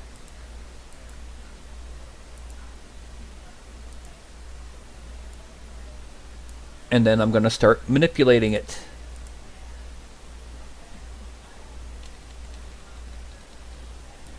But yeah, the great thing about My Hero Academia is he writes great characters. You actually start getting interested, and they all have an internal integrity. They are what they claim to be, with a few exceptions, and they're people that you're not supposed to like. Even the bad guys have integrity. They have a reason they're doing what they're doing. They're not, "Oh, I'm a villain! Oh, ho, ho, ho, ho." You know, no snidely whiplashes. The best villains are the ones you can relate to, right? Well, there's a villain that is in the anime, he's second season, that is magnificent as a villain. Because one of the things that he does is he modifies his art style for certain important characters. For All Might, who is the Superman-style, incredibly powerful hero, he draws him almost like Jack Kirby style.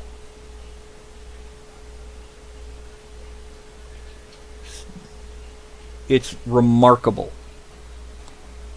This villain is drawn like a 90s anti-hero. That's kind of cool to switch styles like that. His name is Stain. Because his whole philosophy is that in this world, superheroes get paid. It's a job. You work for the government as a superhero. You also become famous because, hey, you're a superhero. So there are some heroes that do it for the money. Some heroes that do it for the fame. And some heroes that do it because it's the right thing to do. He thinks that every single one of them is corrupt except for All Might. And there's a reason he's called the hero killer Stain.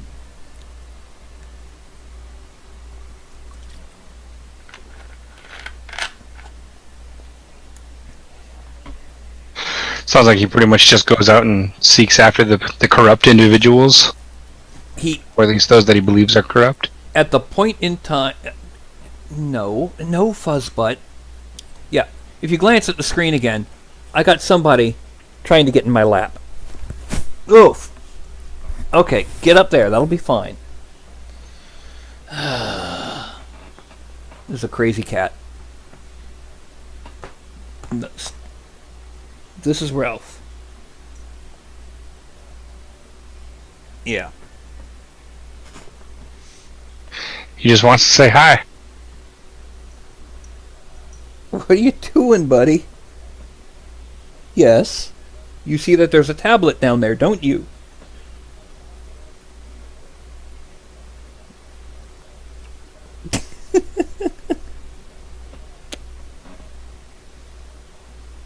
You can't hear him, but he's already purring up a storm. All right, how about this, Buzzbutt? There. You can get in the. You can get in the windowsill. Oh, he doesn't want in the windowsill.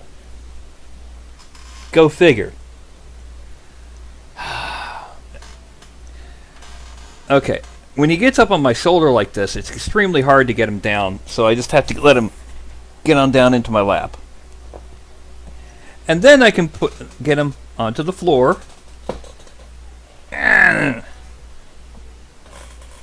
Sounds like something where you just have to let it run its course. Almost. Usually I can just, if he just hops into my lap, I can just pick him up, put him straight on the floor. But when he gets up on the back of the chair, yeah. See, on the one hand, I'm extremely lucky. I have 3 very affectionate cats.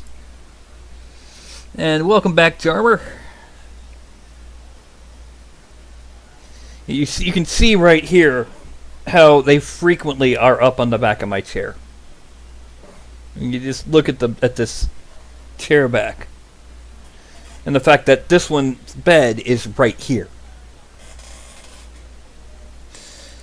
Okay. You hide that really well until you just moved there. Yeah. Well, we now have the basics down. There's one last thing we need to tweak. We can hide almost everything else when we're doing it, and you know what that is? The collar. The fist. The fist is still looking very, very plain. Looking like sausages.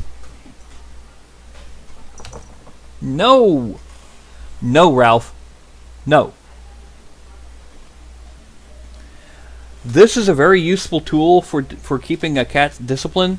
You don't spray it at the cat. Never spray this at a cat. You spray it above them. And they move so that the cloud doesn't drift down on them. You probably have one of those anyway if you've got a cat. Actually, don't. My girlfriend's allergic to them, so I don't have to deal with... allergic to cats or allergic to... That. Allergic to cats. Oh, okay. Now, I'm going to dynamesh it. No, before I dynamesh it, I'm going to close off the inside of the fist. Because I kind of need to. Inflate. Shrink this down.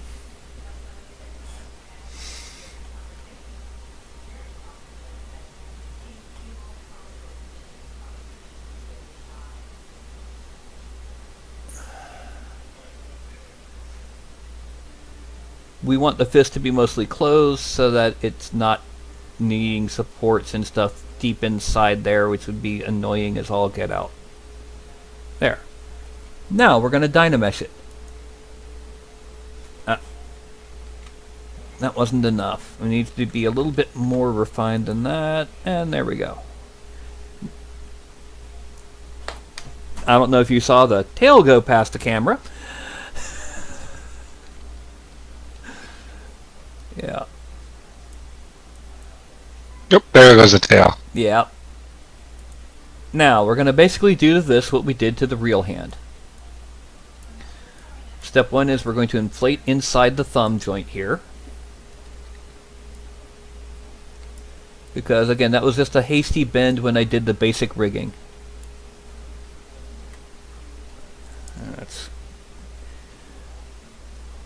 Now, to give you an idea on the difference between using a mouse and a graphics tablet / stylus for sculpting,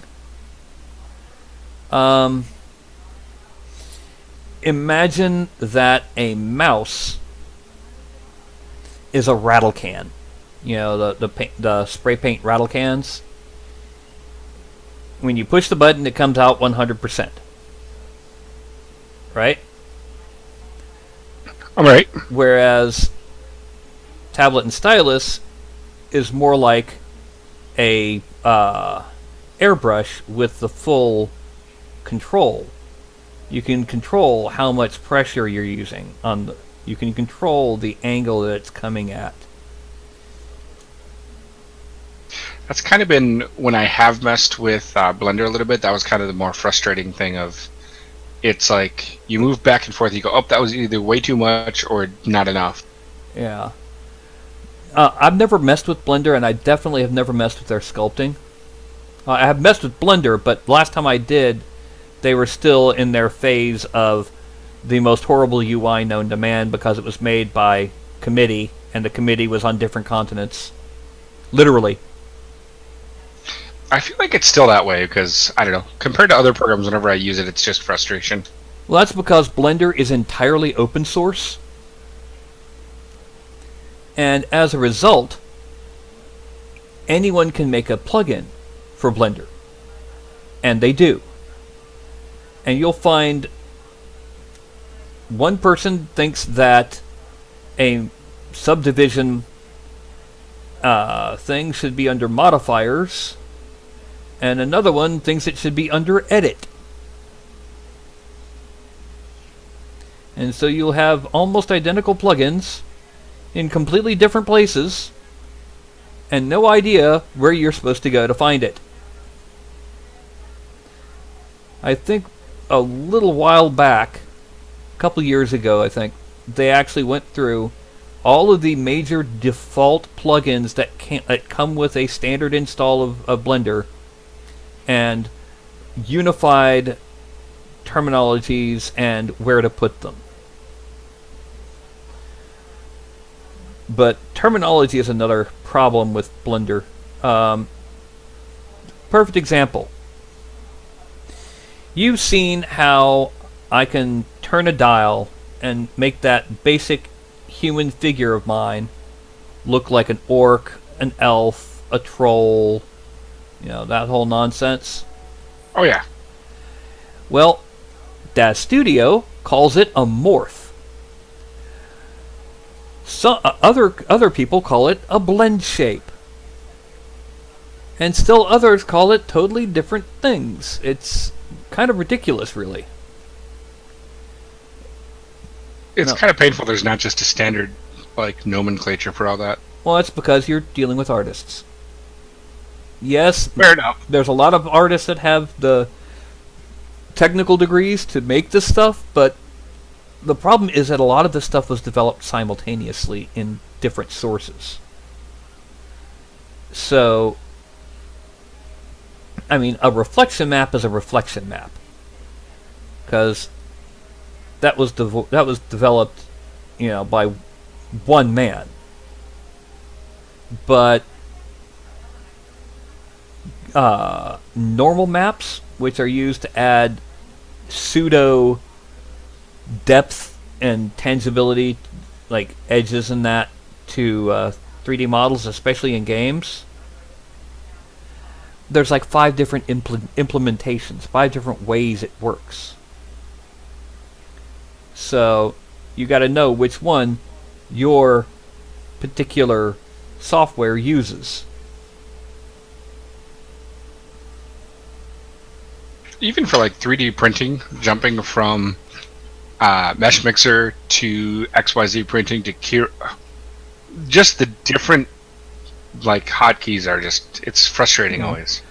Well, let's put it this way. In 3D graphics, like what I'm working with right here, Y is up. Z is forward and back. So, everything has to be rotated before it's printed. Now, most slicers Cura and not Cura for some strange reason, but Craftware and all that, they'll read an OBJ and assume Y is up. But the fact that it is different is still there. Alright, now the next thing we're going to do is we're going to go back to Slash. We're going to start digging deep. We're going to just draw in some swirly bits along the energy line between the hand and the ball.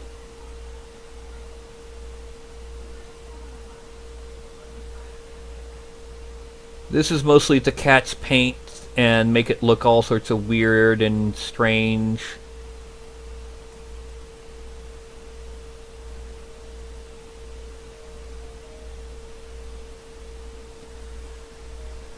Then we're going to hit it with a big smooth. And I mean a big smooth. Look how big that mouse is getting.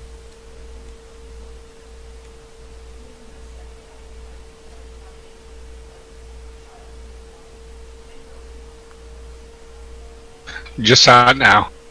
Mm-hmm. So you can see it's looking less and less like a fist and more like it's on some kind of smoky connection. Yeah, that's pretty awesome. And all that was just a few random lines and then smoothed out.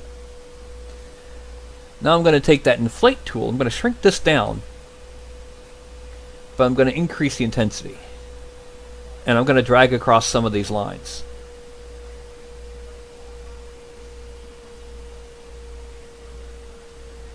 And if I don't like the look, I'll just erase them. Smooth them over.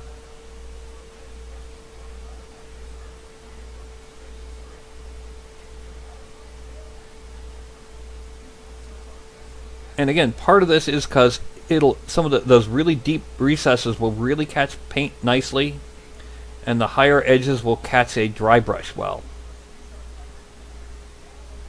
There we go. That's the fist. Now I make everything else visible again and frame out, and everything's in place, but I need details on the sides of the jacket, and I need wrinkles. This guy's wearing a lot of cloth. He needs a lot of wrinkles.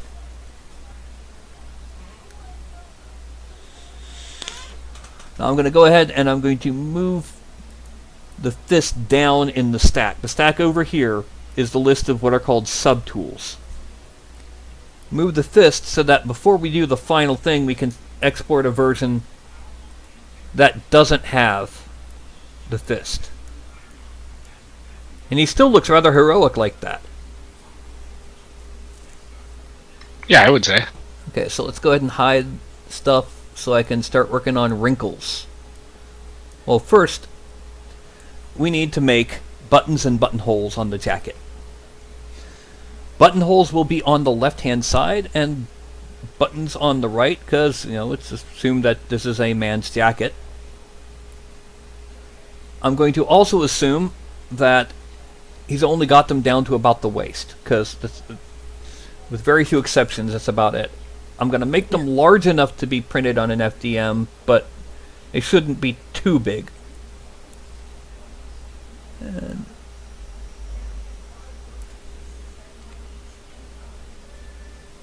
when I hit the number 1, what it does is it redoes the last stroke.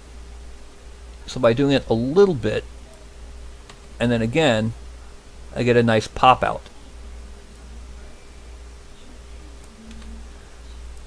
And there we have our 4 buttons. Now I'm going to use that slash tool, not as intensely, to make our buttonholes. What I'm going to do is I'm first going to draw the slashes for the buttonholes.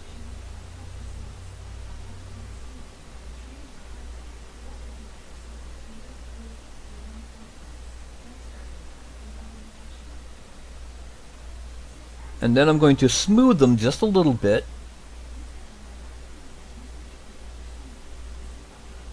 And then I'm going to go to add, and I'm going to draw around where they are. And smooth it again. Once again, to catch paint.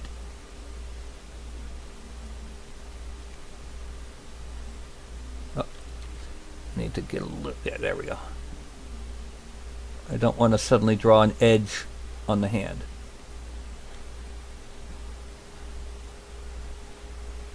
And then one last draw line in.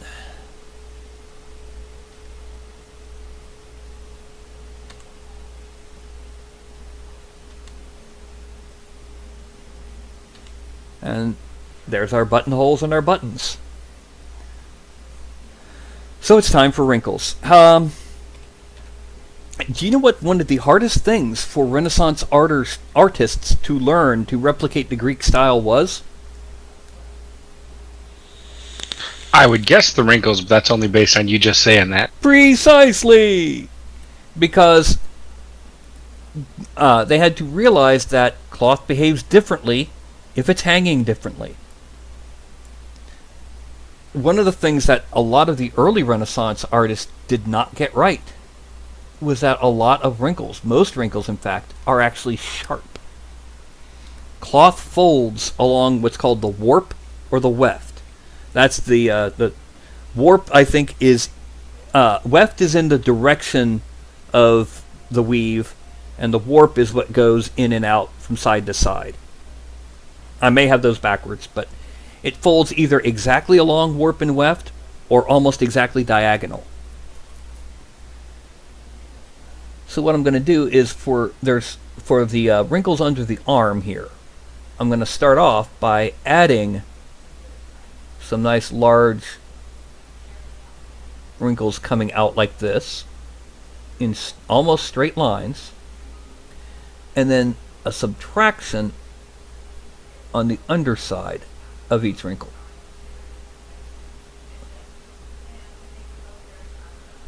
Now these wrinkles under the underarms are very small. This is something that will probably be caught by your resin printer that a lot of FDMs might not get. Okay? I can see that. Now, which resin printer do you have? It's a Piapili Moai. Oh, I've heard some really good things about that one. Case in point, 3D Maker Noob was complaining about another printer while simultaneously gushing about the Moai on his vlog today. I've been extremely happy with the quality I've gotten. I think eventually I may pick up a Anycubic Photon probably next year, but the Moai has been fantastic. What would you use the Photon for that you don't use the Moai for? I have no answer for that other than it would probably be a purchase done to play around with. Okay. Which is why it would be next year, because I've been doing more and more prints for people locally. People essentially like doing like either OpenForge or HeroForge prints and asking like if I can print them. And you vanished.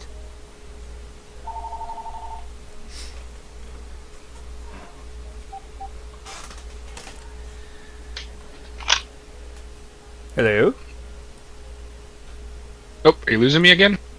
You vanished right as you were mentioning HeroForge. Oh, essentially I've just been doing like prints for local D&D players here. Okay. And just various things, and pretty much I make about $30 on each one I do, which I've been putting towards either more resin or parts to fix my ender. Well, I know I have a plan that is actually somewhat related to what we're doing right now. Picking up another one. Well, no, I don't have a resin printer. My plan is, there are 4 different local cons. Although one of them is really, really tiny. And even the big ones are kind of small. And I've been thinking about getting a dealer table. And with a laptop and a second monitor turned to face the customers and sculpting miniatures for them. Live right in front of them. And basically doing what I'm doing right now. And I would then, I've actually talked to some people about this, and one of the things I would have to do is, because of so many creative types at cons, there would be an agreement that I do not claim any rights to the character thus sculpted, etc., etc. I see. Yeah, that makes sense. Okay, that's the underarm wrinkles. And also smooth out the ends of them, because wrinkles don't suddenly end. They kind of unwrinkle. Now comes the next major kind, which I start off with actually the standard brush. And these are going to be for the hanging. And so it's gonna... I haven't used a standard brush at all today. Wow. And yes, I just saw my baby girl just left, and then down.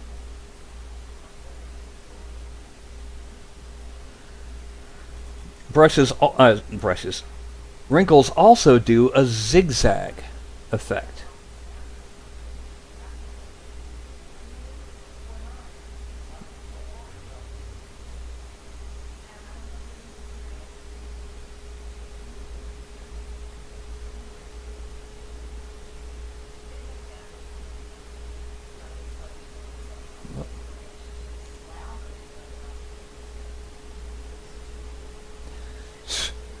Ralph is already doing something wrong in the living room. If you don't give them enough attention, they'll find trouble. Well, the thing is, they really don't have any significant bad habits. I mean, when you consider that the worst thing they do is get too affectionate, that we must be doing something right.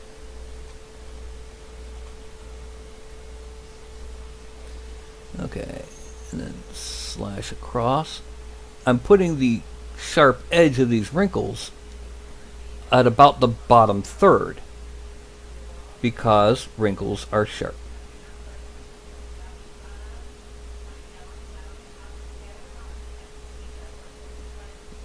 Oh, this is probably a lot more wrinkled than a real jacket like this would ever get. But it's one thing about sculpting miniatures is it's not about what would really be, it's about the impression of what would be. I mean, it's kind of perfect example of that is the proportions of the typical figure are so totally different from what they would be of a real person. You know, that head is way too big. Same thing with the hands, the feet. The torso is way too wide. But if you try to use normal human proportions on a tabletop miniature, you know what happens? Some parts break, and just other things just look weird, I would assume. Yep. They look weird. You can't paint them. A properly proportioned human face at 28mm scale would be about 3.5 to 4mm high from the top of the forehead to the chin, and most people could barely even get paint on them. Have you ever seen the size of the heads of the 40K epic figures? Oh yeah, yep. That's about what a 28mm figure would have with a head and scale.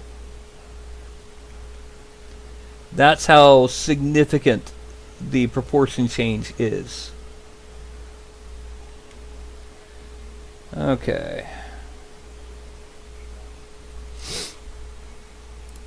Let's get a quick look.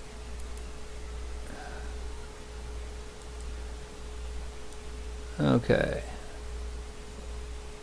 Now the next thing is, we're going to do some further detailing on these boots. What are those?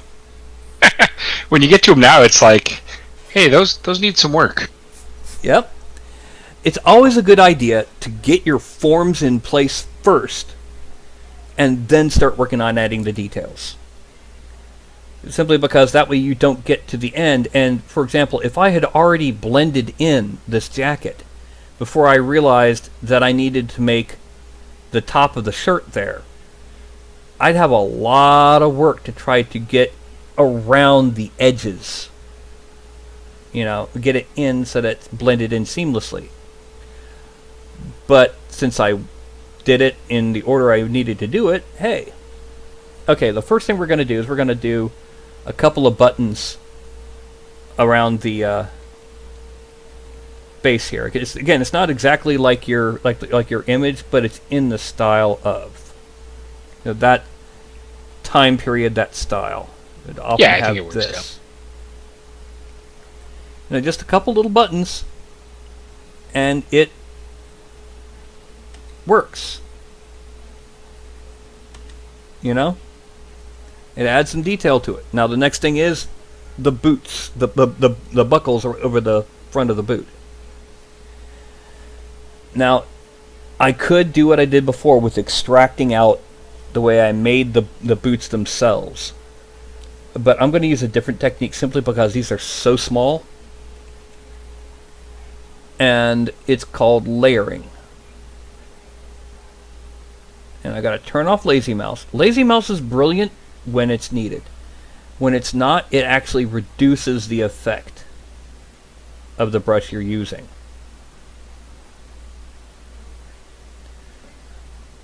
Actually, I know what I need to do. I'm going to tilt the foot this way. Tilt it this way. And I'm going to mask here. There. Now I'll show you why I did that in just a second. I'm going to do something similar with this foot, although kind of other direction. Zoom in. Shrink the mouse a little bit.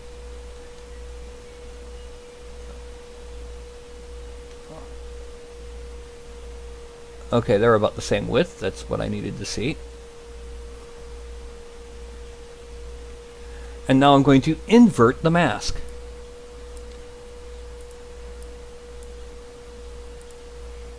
Zoom in on them. And I'm going to inflate them this way.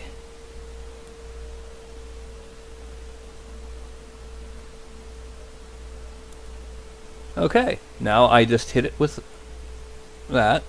Actually, I know what I'm going to do. One other thing, I'm going to turn off the very bottom edges of it so it's not looking like it did. Okay, there we go. I then inflate, and we have that. Now there was a couple areas that it kind of got a little. I frame out. The buckles would probably be almost too small to even begin to paint, but we have the straps. About the only thing left is the base. I can actually put my tablet up for now. What I did was I ended up making the cape. I don't know if you can tell. The cape is the collar of the jacket. Yep, that makes sense. Did you need to... Was the back of the cape wrinkled as well, or were you going to do any more to that? I can't remember what it looked like. It doesn't... Considering that we're doing this nice... The wind, it's not hanging. Okay. It's billowing, so it doesn't have as many wrinkles, so we can leave it as is. It's got that one major wrinkle down the back center. Yep, it was once you spun it around, I saw it again. And yep. Yeah, I agree. So what we're going to do now, with the fist invisible, we're going to merge everything. Merge down, merge down, merge down. Shoo, fuzzbutt. Not onto my shoulder. Ah!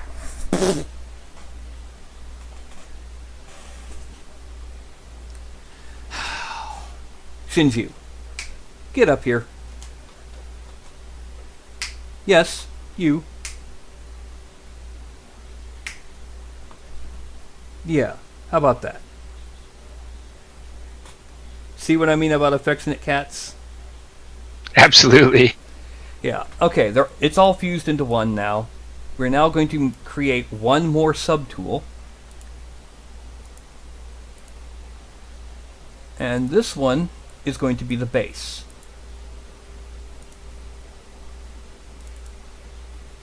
Now, it loads in there. It's a little bit too high and it's not centered.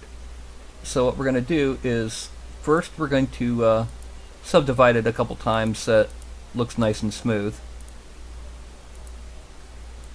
And then, with deformation, we can offset it. We start off by offsetting it in Y. Usually about 20 is a good starting point. Okay, that's too high. That's 1, that's 1, minus 1. That's about where we need it on the Y. As you can see, it very carefully almost blends into the foot. Now we need to offset it on the X.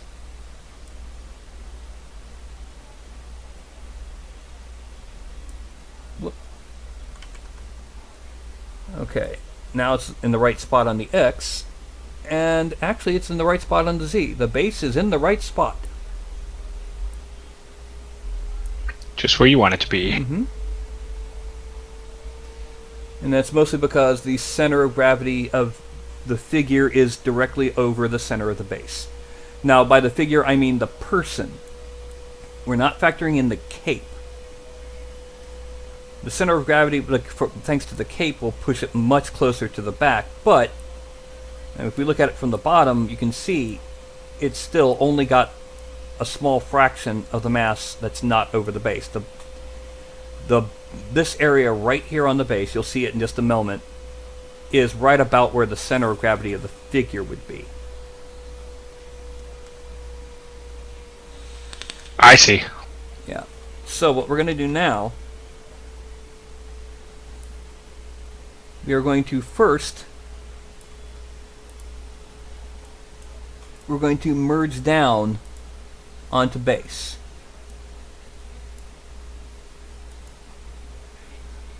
This is 1.1 million polygons right now. That's it? 1.1 million. We are now going to export this. Sorry, we are now going to export this as basically a temporary miniature. We're going to call it Zathalus No Fist.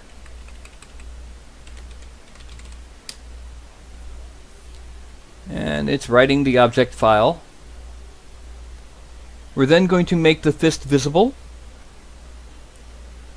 You see how it looks a lot better now? It's got that nice little flow to it with those wiggly bits. And we're going to merge down here. So the first thing we're going to do is the version with the fist.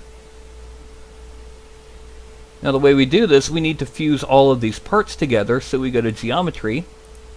It's already set to a blur of 0, resolution 768. I hit Dynamesh.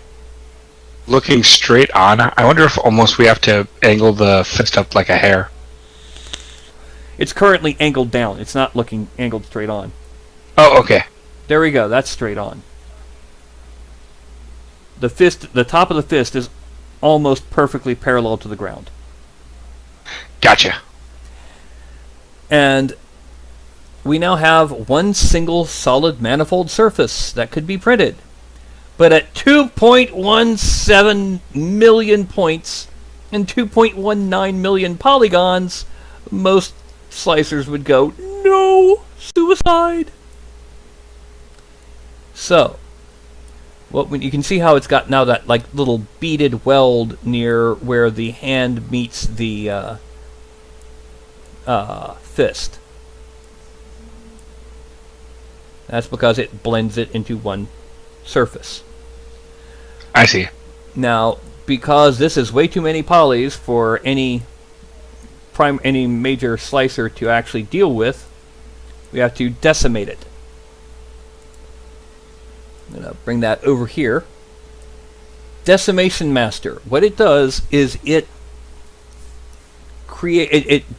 removes polygons and merges polygons, keeping detail where it's needed, like around the eyes and that, while making large surfaces like the base.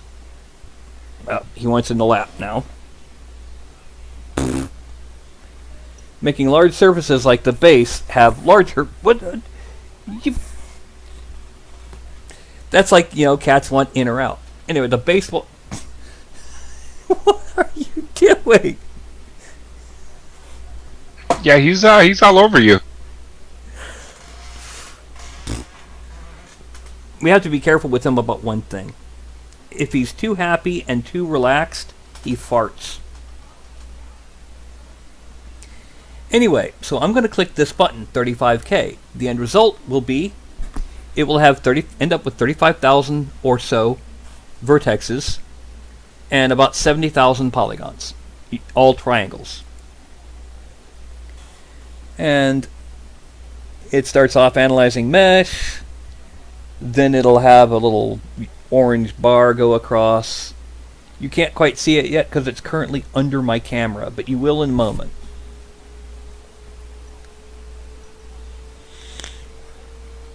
What?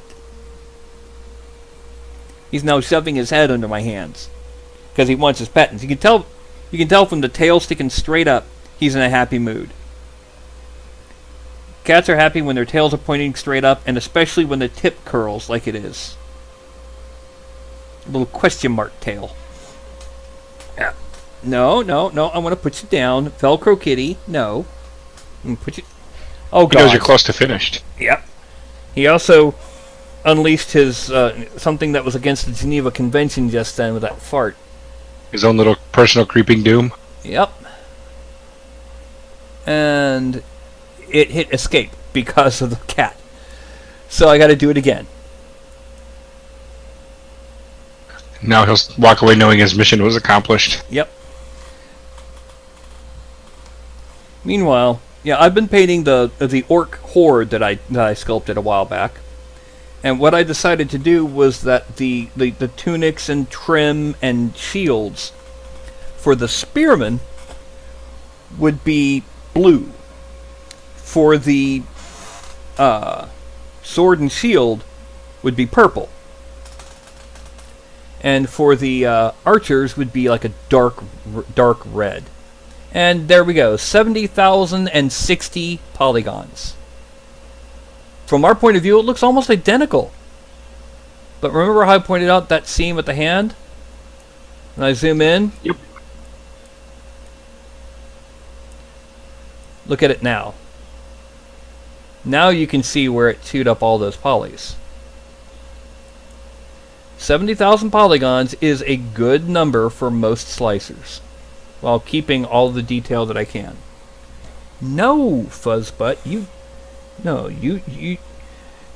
I still haven't cleared the air from the last fart. So we're going to export this.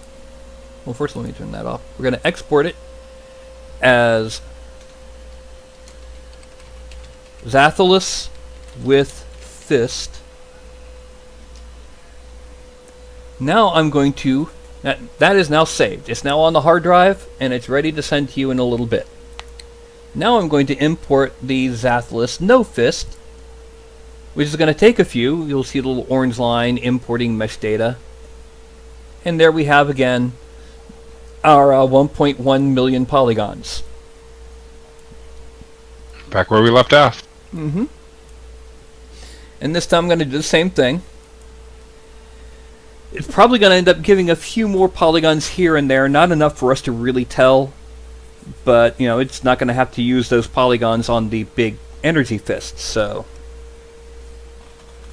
And you can see the orange bar if it's caught up to you. Yep, I see it. Yep. Then when it goes away, underneath my head, it'll be saying reordering, and then writing file to disk, reading go Z file, and it's at 69,994 triangles.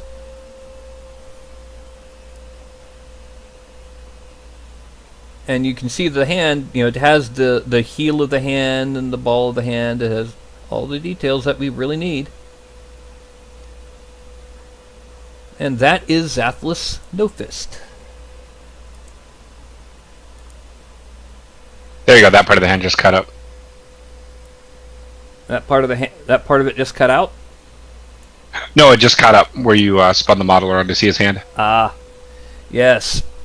Well, anyway, the thing is, I'm now done with sculpting. That is your two figures are done. Technically it's one figure, but with a piece that, is or is not there. Here's my question for you. Normally, what I'm going to do is, once I have a place I can do this, I'm going to have the files for the Patreon sculpts only available to Patreons. The patrons. So, right now, for example, you would have access to your figures and the half-orc monk from Thursday. Did you get a chance to see that half-orc monk? I haven't actually. I've been out of town. Well, I can easily just pull it right up, because this program can do that. And the half-orc monk was called Rogon of the Brotherhood of Palor. And where's the other corner? This stupid. There we go. And then that is our half-orc monk. He was described as having a crystal staff, so a staff with crystal ends, and you can assume it's wrapped in leather or something. He loved it. It's got more of a gi with the pants tied at the knee and kung fu slippers. Ralph, do you mind? I would say that You get solid points on the sculpt because it looks pretty good, and I will give the original Patreon solid points because it's of Palor. Yep. And you can barely see the little around the little necklace right at the hollow of his throat. That's supposed to be a necklace of Palor. A holy symbol that's not a holy symbol. No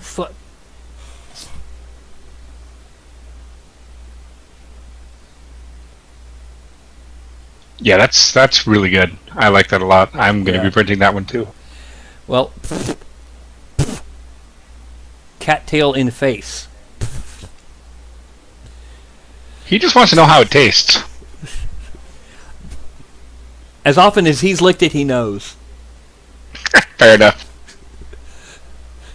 Yeah, all three of my cats have been really affectionate. She's just quiet right now because it's evening and she sleeps and she gets sleepy in the evening. Anyway, so like I said, what I'm going to be doing is I'm going to have the sculpts on the Patreon sculpts on the Patreon for patrons.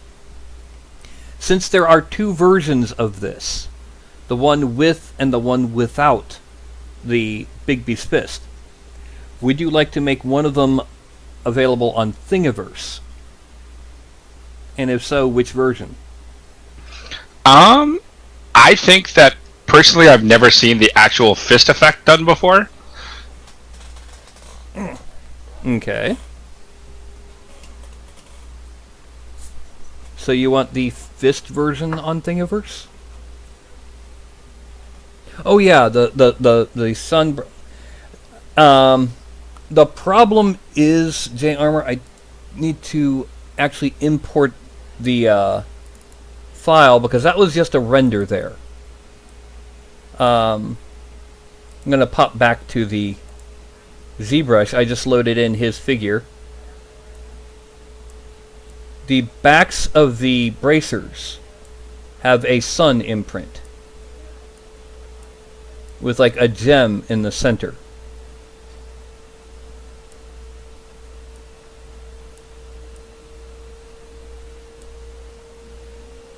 And yes, he's not huge, but he's pretty darn cut, as you can see by those arms. That is awesome. You can also see the slippers, which I did much in the, you got the little laces on the bracers. You see, those laces are so thick because he has an FDM. He needs to make sure that the details on his print can be done with an FDM. It's to the point where I'm actually kind of questionable about the tusks. But I did have decent luck printing a business orc in the past. So I think the tusks should print. Hey. Yeah, I'm definitely printing that when it becomes available because one of the players in my campaign runs a Cleric of Palor, so yeah. This is perfect. A half-orc Cleric of Palor? Well, he runs a Cleric of Palor, just a regular Dwarven Cleric, but meeting a half-orc Monk of Palor... I think that's pretty solid. I like this idea. Well, I remember when when half-orc was the closest thing to a evil race that you were allowed to play. Oh, absolutely. Do you know who I blame? I blame R. Salvatore. Why is that? Drizzt. Oh, so I see what you're saying. So essentially because of that and bringing back the drought. Until Drizzt was a thing, you never saw people wanting to play weird race class combinations or evil races or anything like that. He also created the first Dwarven Druid. Did you know that? That I did know. Ivan and Pykel Boulder Shoulders. Yep. I read all those as those were coming out. Yeah, I am Doodad. I am Doodad. I remember that. And then see, that's why I still get frustrated with the spelling or the wording of Drizzt, because the little kid he meets when he introduces himself goes, "It's a Drizzt. It's a Drizzt." Mm-hmm. And everyone calls him Drizzt, and it just, I don't know. I can't fix that in my head. Yeah. Well, it's The biggest problem I have with Drizzt is that how long has it been since you last read the opening few chapters of The Crystal Shard? Ooh, The Crystal Shard, it's probably been 5 or 6 years. I read, was it Homeland Exile and Sojourn, like 2 years ago. Well, the first time we meet Drizzt Do'Urden, he's standing on a mountaintop, staring out into the wilderness. Oh, how beautiful the magnificent desolation is. He gets ambushed by Tundra Yetis and almost gets his ass kicked and has to be rescued by Brunor Battlehammer. Right? Yep, I do remember that. Well, apparently, Brunor, Catti-brie, Wulfgar, and Drizzt, were all player characters in a game run by Ed Greenwood. And Drizzt was his character. No. Mm-hmm. According to everyone who was in that campaign, that opening introductory scene where he gets in over his head and has to be rescued by the dwarf, was every time he played that character, that kind of thing happened. He thought he was playing it like the way the Mary Sue that the character turned into. But in reality, he kept getting his butt kicked and had to get rescued by the rest of the party. That is hilarious. Mm-hmm. I did not know that. Yep. See, I really hated what he did when he decided that, oh no, Catti-brie can't be with Wulfgar, the man she's loved for most of her life, and, all of that. No, she has to be with my hero, Drizzt. Do you mind? I did stop reading those books after. I have a cat on my... Sometimes you're just furniture to them. Anyway, but yeah, it's also...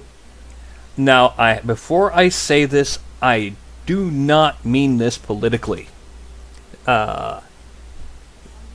But there is a syndrome that has been called this since long before the political usage of the term. It's called the snowflake syndrome. And that's when people do their best to make the weirdest, strangest, most different character of them all so they can be different from everybody. And one of the key things is that a lot of them turn into Drizzt clones. Drow, insert class here, with 2 scimitars. Yeah, no. It's a frustration of mine, like whenever I'm running an AL game, and somebody comes up and they're like, oh, I've got a Drow Ranger, or a Drow Fighter, and I'm like, oh no, I know where this is going already. Mm-hmm. He has a magic item that's one of the figure of wondrous power. Yep. Mm-hmm. Yep. Whereas me, I do things like the dwarven cleric who thinks he's a barbarian.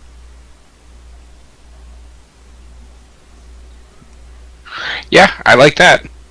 Well, the original version was second edition, right around the time of the player's options books, right? Oh, calm down, Buzzbutt. There you go.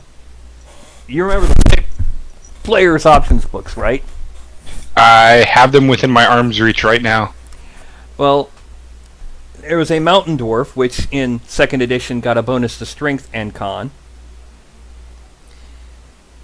He had ended up with pretty much maxed out strength and wisdom, and nearly maxed out dex and con. A 4 intelligence and a 5 charisma.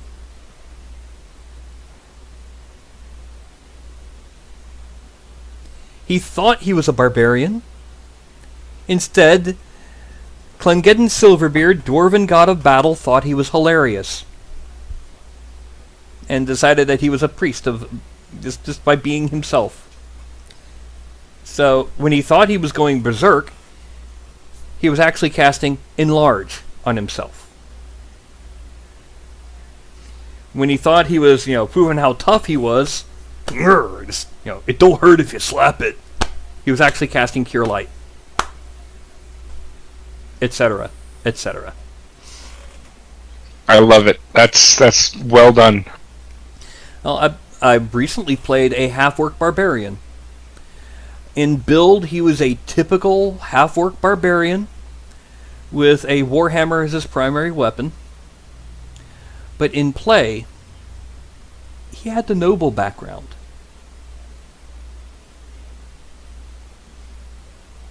His name was Shumpy, which was what the folks down at the Gentlemen's Club called him as a sort of nickname on Shumparachitarian, his true name. But his first words to the rest of the party were, "So, which one of you is my bodyguard?" It just so happens he just had a really bad temper. And that temper caused, he had his cane. Just happened to be made of cast iron with a dragon head shaped for the head, but it was his cane. When he got really angry, he'd swing it like a warhammer. He was dressed to the nines, had a ring of prestidigitation for the sole purpose of keeping his outfit perfectly clean.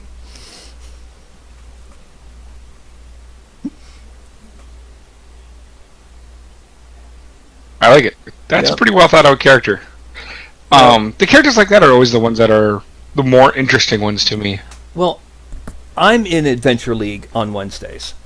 And the problem is that because of when we can all get together and when the hobby shop closes, we only have about 2.5 hours to play each week. So about half of what a typical session should be. Right? Yeah.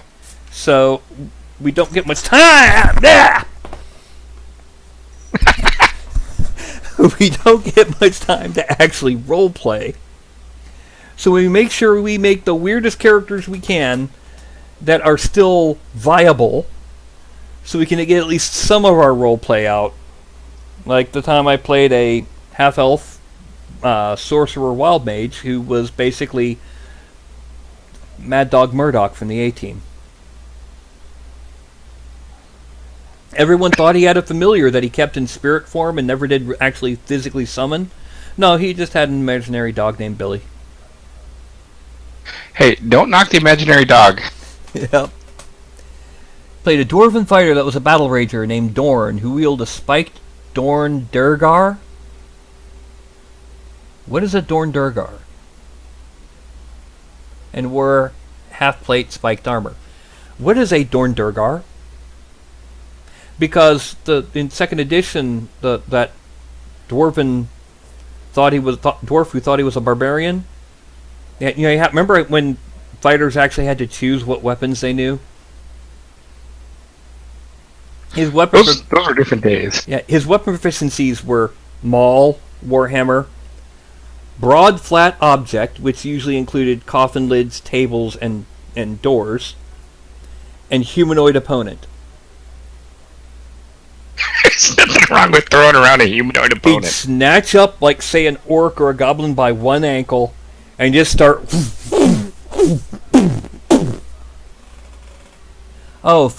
Okay, so basically, he was wielding a spiked meteor hammer. Do you mind? Yes, you. Oh. Do you... That... What are you doing? No. No.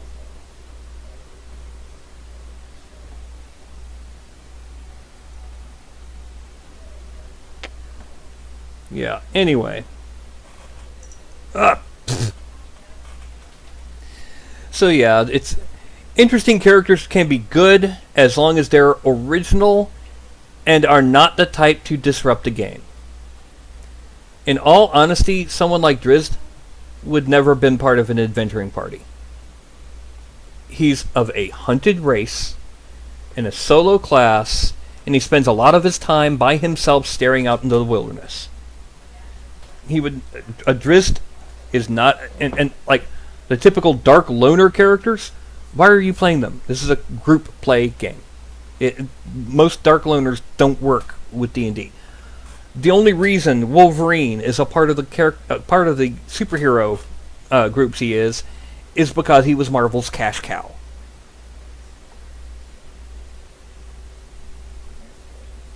So yeah, play a character. I would agree with that 100%. Play a character that's different, but one that works well with others.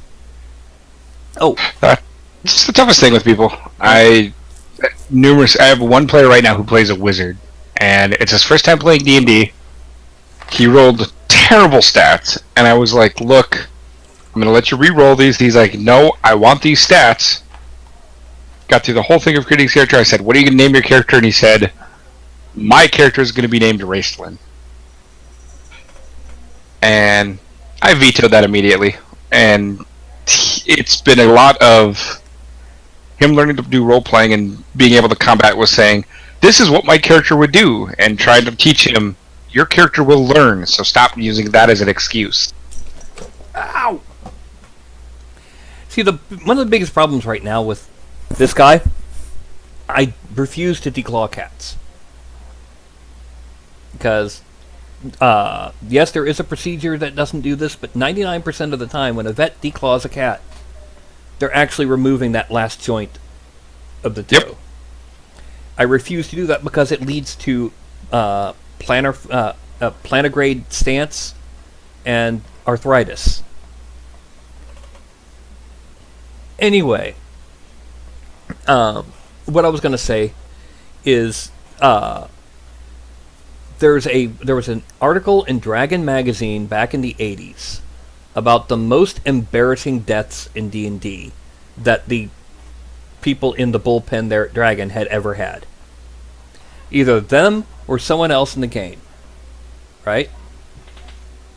Okay. And one of them was repeatedly killed and resurrected by enraged fellow party members. It seems that one of the party members was an anti-paladin. The player was playing an anti-paladin. And he said, "But guys, I'm just playing in character. I am chaotic evil." "That's okay," they said. "We asked you not to play this for the third time in a row." And they burned out a rod of resurrection, repeatedly resurrecting and killing him again so that everyone in the party would have a chance to land a killing blow. You have angered your party when they're willing to. The very next one on the list was killed at long range by prospective future party members. This same party from before is traveling, and they see someone coming to meet them on a black horse with black iron armor. And the rider was wearing a familiar style of black spiky armor. So the party mage, they're in the foothills, party mage reaches over, touches a boulder, reduces it down to about that big. Hands it to the halfling. Flings it with a sling. Right as it gets into the anti-paladin's anti-magic aura, splut. "That's okay," says the player of the anti-paladin. "I'm wearing a ring of regeneration. I'm not really dead." "That's okay," says the game master. "It'll take you roughly 10,000 years to dig out from under there, and you can't bring in a new character until the old one is dead."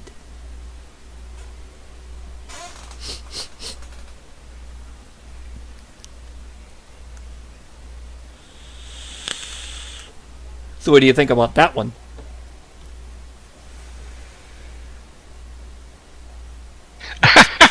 I just got up to. And I just lost you. In a bra. I think I just lost you again. How about now? I said I think I just lost you again. Okay. Yeah, I had a problem too. I had to listen to the Twitch stream, but no, that's pretty hilarious in a bad way. Yeah. Well, the number one, I think you'll be one of the few people who'd get this one. Killed by a flump. Oh, Jesus. The only lawful good creature in the entire first edition Fiend Folio. Oh, flumps, you're just... How do you get killed by a flump? Accident? For those in the audience who don't know, a flump is a critter that looks like a 4-foot wide pancake, decided to grow eye stalks, mouths around its rim, a couple tentacles and a couple spikes on the bottom, and a big mouth on the bottom. It sucks in air around the rim and farts it out. Its whole combat technique requires 2 rounds per attack. It farts up over above somebody and then drops on them. And then farts up again and then drops on them again. If you've got a spear, you do this, you're immune to attack by a flump. But they're lawful, good, telepathic things that live underground. They live in the Underdark, and they're lawful good. And they're like one-hit die creatures. They're weak. They do like D4 if they land on somebody. How do they survive in the Underdark? One of the later editions actually had them feeding on negative thoughts and processing them into positive thoughts.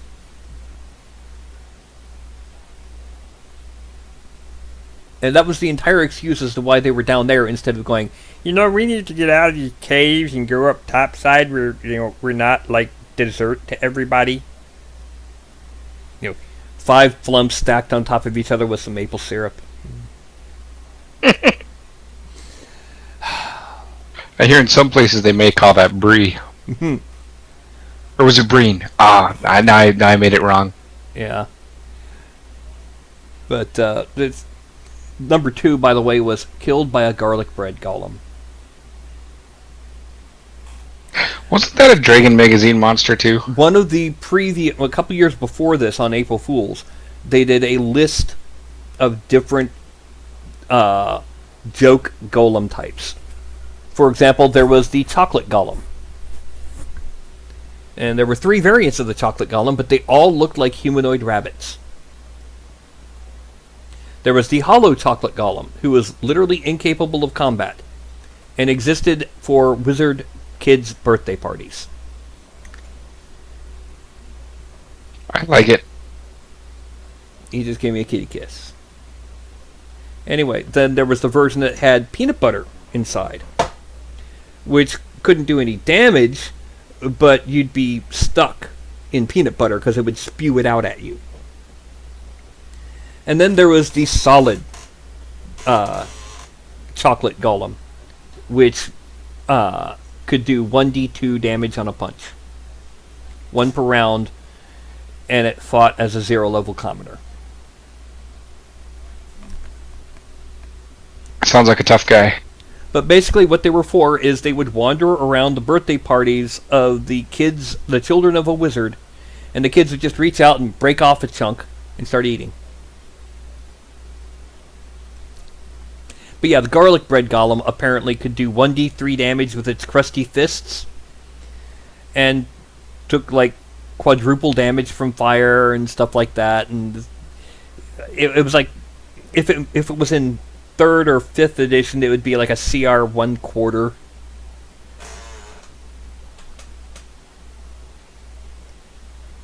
Yeah, that's something you should never die to. Yeah, you have a question for you in chat. Because I don't have a resin printer. I totally missed it. Answer to that question would be... Well, first of all, for people watching on YouTube, the question is, how long do you put your resin prints under the UV for? I forgot you put those on YouTube as well. Yes.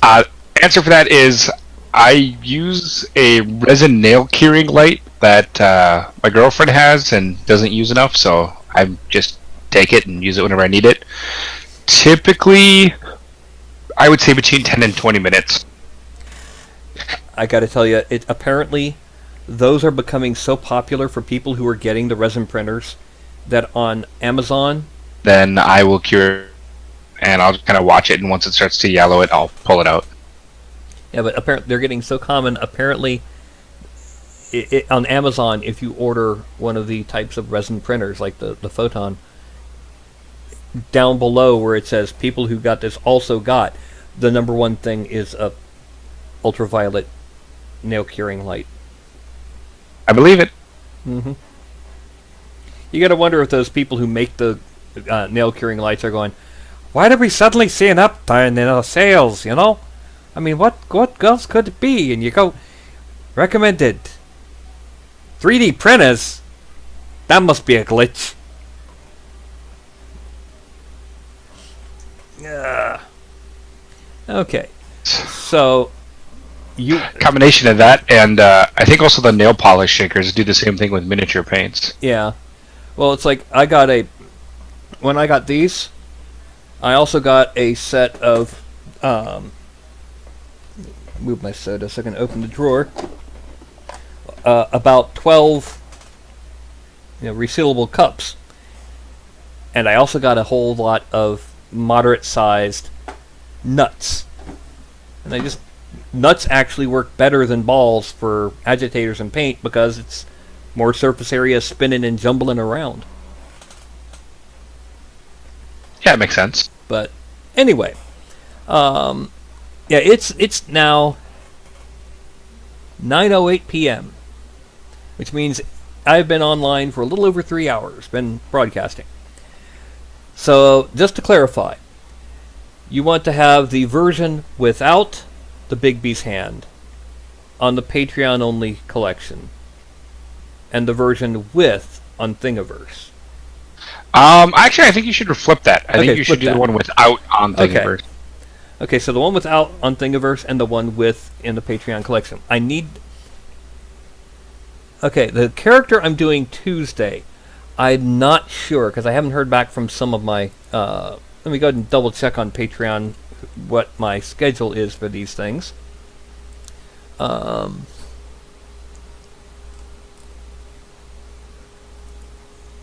Let's see... Messages...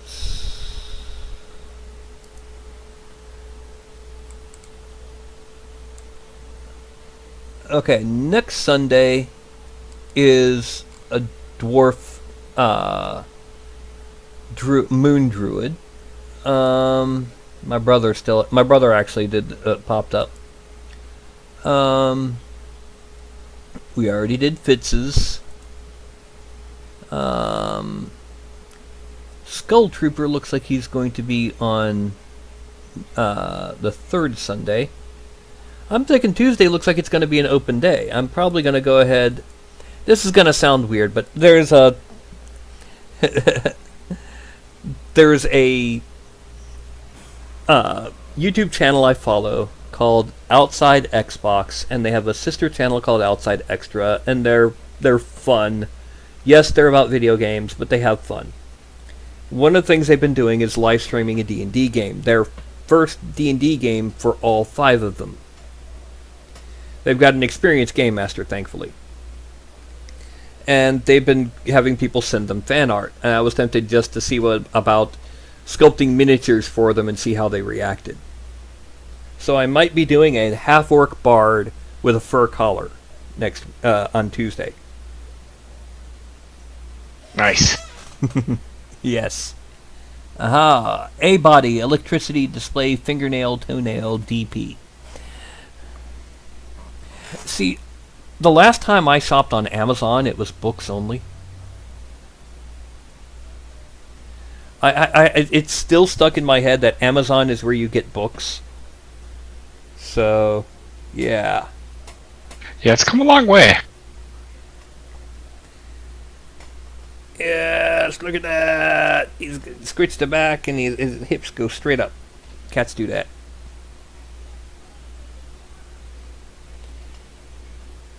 Yes. But yeah, it's one thing about having affectionate cats is there's a picture. I got to pull this picture up. There's a picture somebody sent me one time on Facebook. Media file, desktop. Where is it? Where is it? Yeah, there we go.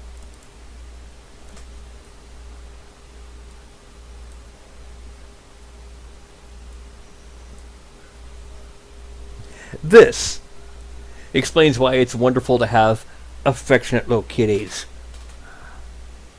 Affectionate little kitties.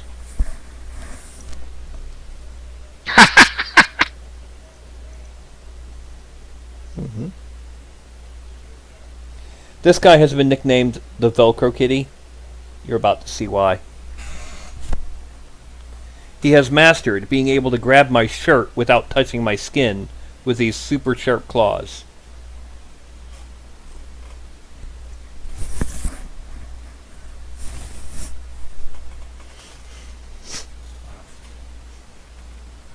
Yep, just saw it on the video now. Yep. Let me go ahead and remove that. Pardon me for just a second. I'm going to flip my camera to the side for a second.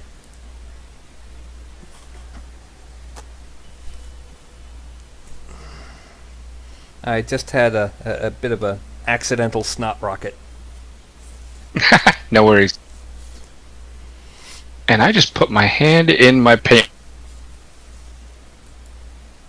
In your paint? Because it sounded like you said I put my hand in my pants.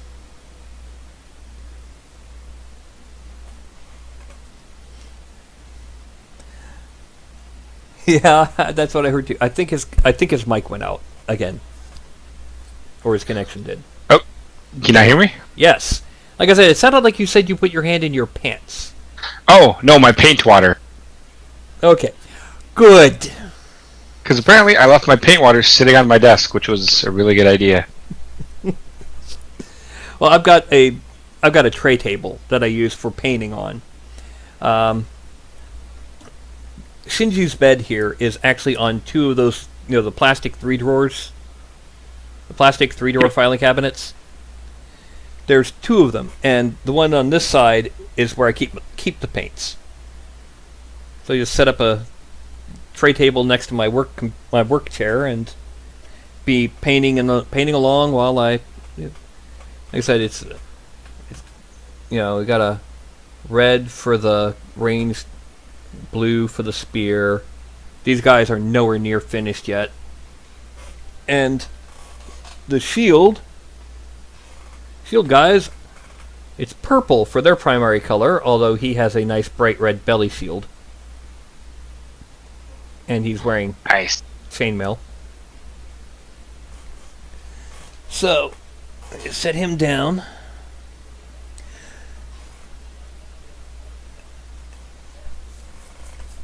And somebody asked me earlier today if I had planned for a Halloween sculpt. And I realized I had one. When it comes time for Halloween, I'm going to sculpt the King in Yellow. I absolutely approve of that. For those who don't know, the King in Yellow is one of the avatars of Hastur the Unspeakable, arch enemy of Old Man Henderson.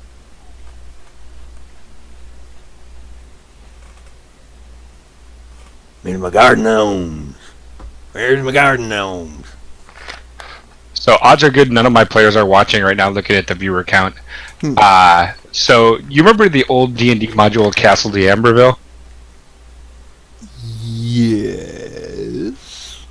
So in my homebrew game, I've been running through that, and I've been posting I'm doing a whole Cthulhu style influence, but I'll never actually bring Cthulhu into the game. I'll use I'm going to use Hastur and Nyarlathotep. I always say his name wrong. There's 3 different ways to say his name. That's true. I usually say Nyarl at Hotep, because that's the closest to the Greek transliteration of Egyptian that we currently use. That's more clever than my explanation. Well, you know why he's called Nyarlathotep Hotep. Do not. He's actually one of the few characters that predates the Cthulhu mythos, real-world chronology-wise, because he's based on a nightmare H.P. Lovecraft had when he was younger, before he started writing. And this You know what? I knew that now. Now I'm remembering that. And this nightmare was of a dark pharaoh who had risen and had, evil, blah, blah, nasty, bad. And apparently discussions of that dream also indirectly led to the production of the original Universal Studios The Mummy in the late 30s, early 40s. Huh, that's crazy. The Mummy is Nyarlathotep.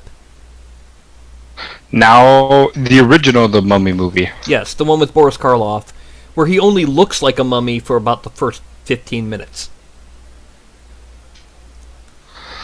I'm gonna go watch that movie again. Quit giving me more.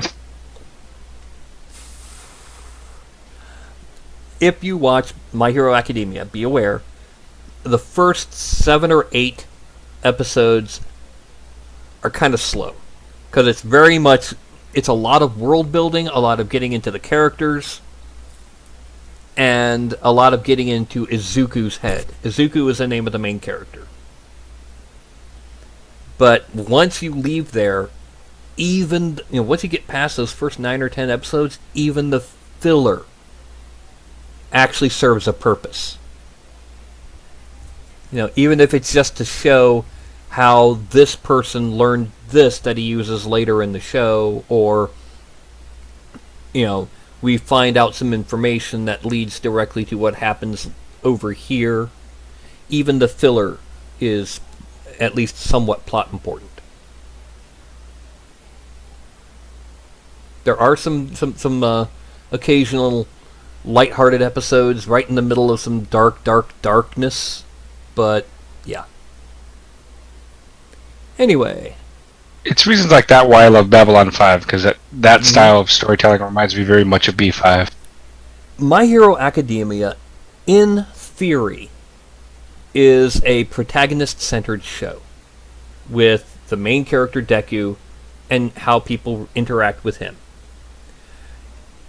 In application, it turns into a what's the word I'm looking for? An ensemble cast, where Deku just happens to be the most common voice. And there is one character, and one character only, I want to dump into a wood chipper. But he's intended to cause that reaction, so it's a well-written character. It's the little pervert. Yeah, that's a character I could see you wanting to dump into one. Yeah, his superpower is he grows balls on his head about the size of a baseball that he can pop off, and they immediately regrow. And to him, it's like rubber bouncy balls, but to anyone else, they stick super tough, and they stretch like rubber. So That's just weird. His whole shtick is he immobilizes you, and then he gets credit for the arrest. That's just wrong. It gets worse because his hero costume looks like it's wearing a diaper. It must be done by the Japanese. Well, most of the hero costumes look like superhero costumes. Look like Western-style heroes. His just looks like someone took the concept of underwear on the outside far too literally. It happens to the best of writers, I guess. Here's one for you. One of the female characters. Her power? She's invisible. All the time. But not her clothing. She can't turn it on or off. She can't make her clothing invisible. Do you know what her hero costume is? Do not. Gloves and shoes. And that's it. She's naked, except for her gloves and shoes. This is where your concept came from of a character that can turn part of themselves invisible. No, that came from hiding parts of the figure while I was sculpting. Here's the really funny part. the teacher, his power, he's a underground hero, as they call him, basically a street level hero. His power is, if he looks at you, he can turn your power off until he blinks. So you fight him mano a mano. So he's kind of like the Batman. He has used it on the whole class in the past, and she never became visible. She was still an empty uniform floating there. Because his power doesn't affect people who are permanently altered. Like, if your power is that you're a humanoid frog, you're a humanoid frog whether he turns off your power or not. And yes, apparently the girl whose power is to be a humanoid frog is one of the most popular characters in the entire show because she's rational, supportive, and caring about all of the rest of the people. Go figure. Yeah, that makes sense. Yeah. She's also got the biggest eyes of anyone in the show. I don't know if you've noticed, a lot of anime, especially recently, every character has the same face, same eyes, nose, and mouth, and a different head and hair. The guy who draws My Hero Academia, everyone is different. The eyes are all different, drawn differently, even to the point where there's some are actually different art styles, like I mentioned earlier.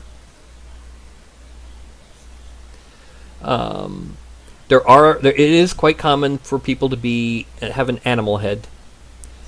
There's a cop who has a cat head, and the chief of police, if he was all brown instead of brown and white, would have been named McGruff. He's like 6'8" with his big old hound dog head. Only you. No, take a bite out of crime. Only you was. Oh, that was Smokey. Yeah. Yeah, my bad. Yeah. Anyway, yeah, it's fun, and what's even funnier, there's a lot of people doing reactions to My Hero Academia on YouTube. So you sit there and you watch how these other people are reacting. On one of the funniest ones, there's this guy who decided, hey, I like this show. Let's show my parents and record them reacting. Well, he's caught up to season 3. And his mother is like going nuts. No. While she's watching this show. And it's like, you can tell she's not wanting to, because she keeps like that, after she blurts things out.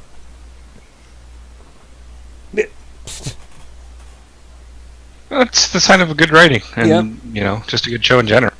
Well, it's like the only character who does not have internal integrity with what he says and what he does is a character who we're supposed to dislike.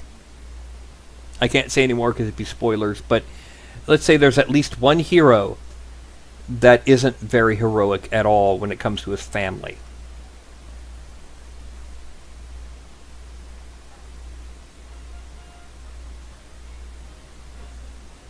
Anyway, so we got everything all sculpted, we got it planned out and what's going where, and later today I will be sending you, emailing you the both figures in OBJ and STL formats, along with a quick render of the one with the hand. And once I get set up to have a archive for the patrons, I'll be putting it and the monk in the Patreon-only archive.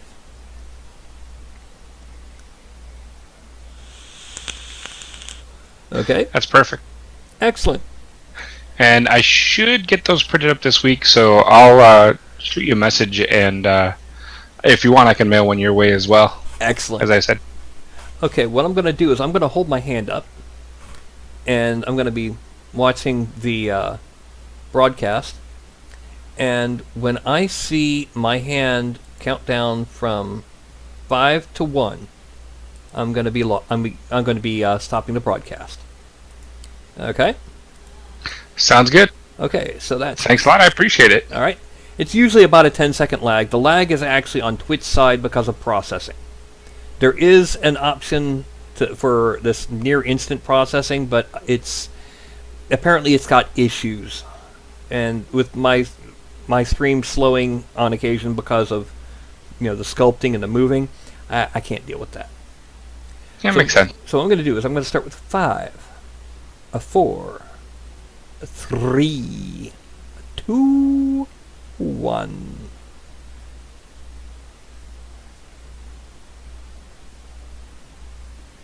Goodbye.